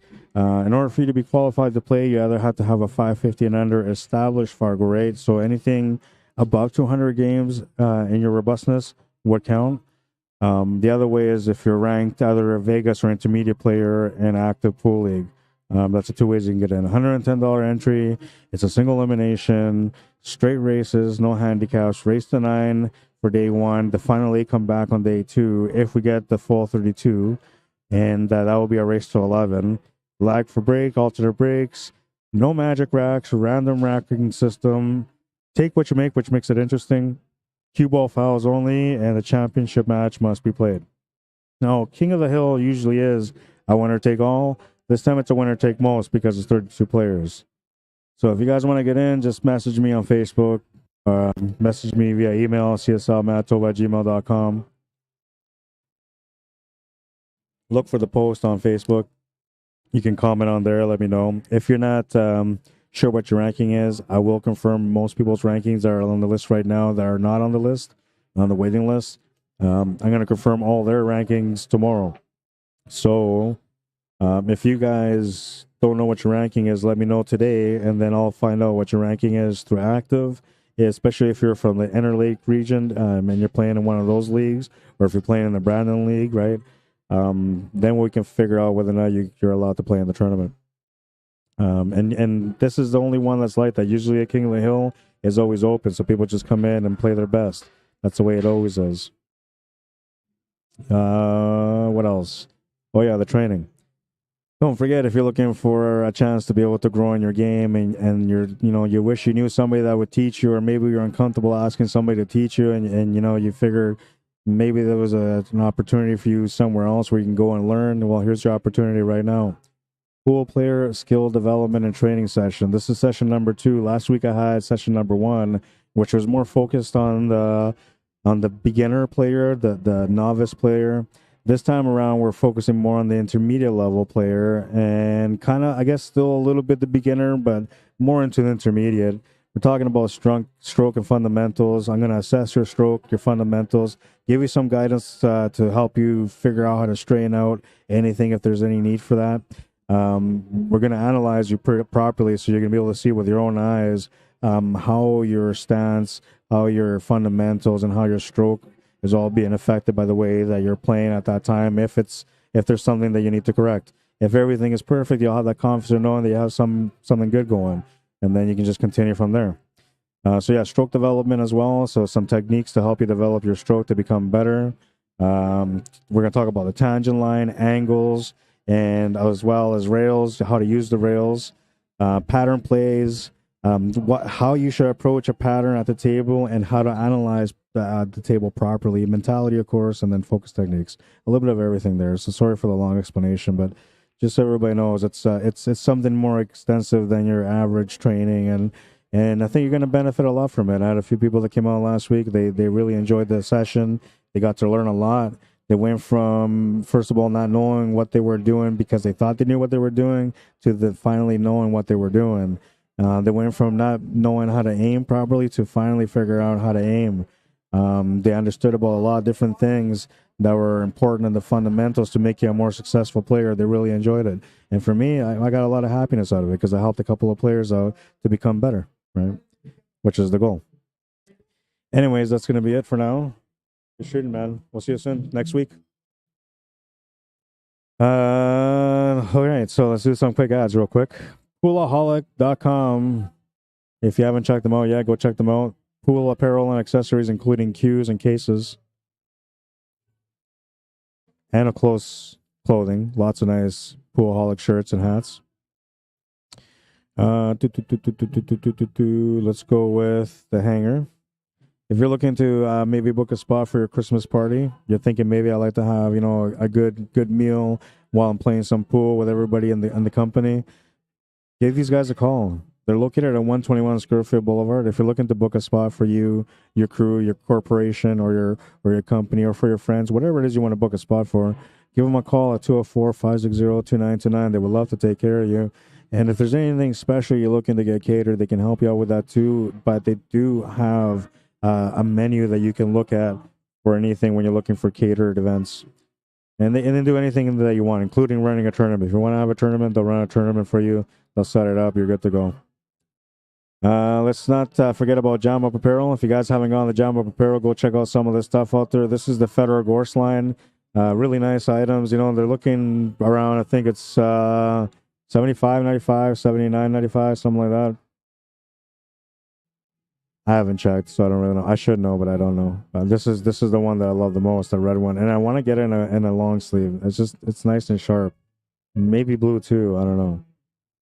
And let's not forget about the Roadrunner. If you guys want to support the junior pool, the next generation, Savannah Easton has their own little line on Jam Up as well. This is the Roadrunner. Comes in blue, comes in yellow. She will love your support. Most of the money that gets in from the stuff that we sell that's hers goes towards funding her trips and her competitions, which honestly, she's a great player, and I think you guys should support her. She's going to be like the Duchess of Doom one day. She's going to be the champion, and everybody's going to be like, I remember her when she was just 13 years old playing against Shane Van Bonen. These are the hats if you guys are looking for anything there. And I guess that's it for now. I don't know. What else could I got? I guess YouTube channel. If you haven't supported my YouTube channel yet, you might want to. Go over there and subscribe to my channel if you can. Support me. Get up there. I'm trying to get to 1,000 subscribers, and I'm not there yet, but I'm on my way. You can find me under Rod Arriagada /CSL Manitoba. By the way, I'm going to be streaming a challenge match against Mitch DuPont right away on YouTube. So, I don't know. Do you guys want me to put it on Facebook? I'll put it on Facebook if you guys want to as well. But I'm okay with just putting it on YouTube.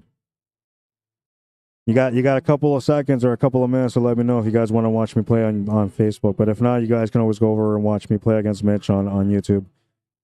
Yeah, I guess that's it. I don't know. Email me.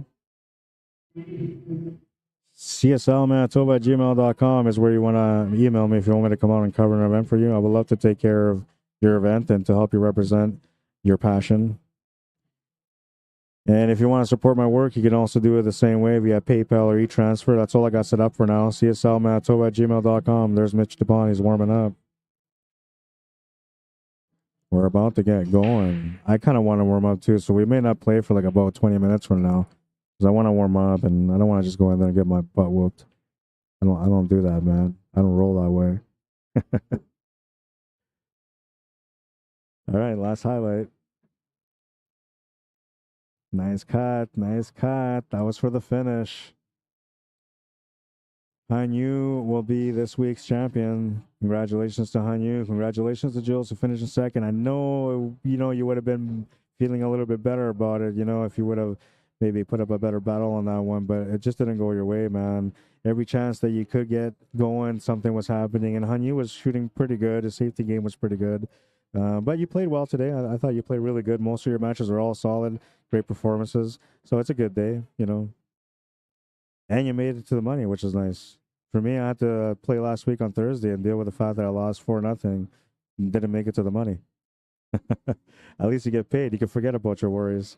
Anyways, the more you sweat and practice, the less you'll bleed in battle, get to those tables and become the champion within. I'm telling you right now, you can never get there unless you're working on it every day, or at least until you understand everything. Then you can just maintain every few days.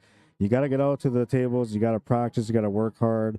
And it's not easy, man. I'm telling you right now. But the more you try and the more you see the results, the more you're going to want to become the champion within. And when you get there, I'll be waiting for you, like always, with the highlight of the day, hopefully. Anyways, that's going to be it for now. If you guys enjoyed the stream, let me know. You can comment on here, send me a message on Facebook. If you want to add me or follow me on Facebook, you can do that as well. I'm about to get going on this matchup. We're going to have it on YouTube. So if you guys want to watch me play against Mitch DuPont on a race to 7 and 8 ball, go to YouTube. That's where you'll find it. I guess that's it. Oh, yeah, don't forget. Follow and like us on Facebook. If this is the first time that you guys seen our Facebook page. They also have a YouTube channel, so if you guys want to go there, you can support them as well. Theirs is the one that has I think 8,000 plus subscribers. Mine has 600 plus. So I'm the little guy still. I mean, I'm always going to be the little guy anyway, but I just want to get to 1,000. Help me out. Might as well throw that pitch in there while I'm still at it. Anyways, I hope you guys enjoyed the stream. I will be back on YouTube with a challenge match against Mitch. It's going to be fun. Race to 7. He has the edge on me, sort of, because he plays way more than I do. But I don't know, man. I feel good at my game, so I'm going to put up a good fight. And you guys know how I play. I play all around, right? So I'm not going to get all crazy trying to go for everything, but I'm not necessarily going to put you to sleep. It's going to be a good, entertaining match. I'm sure you're going to enjoy it. You can check it out on YouTube when I come back with the next stream. All right, that's it for everybody else that doesn't tune in to watch my match. I hope you guys enjoyed the stream. Thank you for tuning in. Thank you for liking and sharing the stream if you did. Thank you for taking the time to interact. I'll see you guys at the tables next time, which, if you're not going to come watch my challenge match, it will be next Thursday for the Open 10 ball, the medium FargoRate Open 10 ball. And all right, have a good night, everyone. We'll see you guys then. Cheers.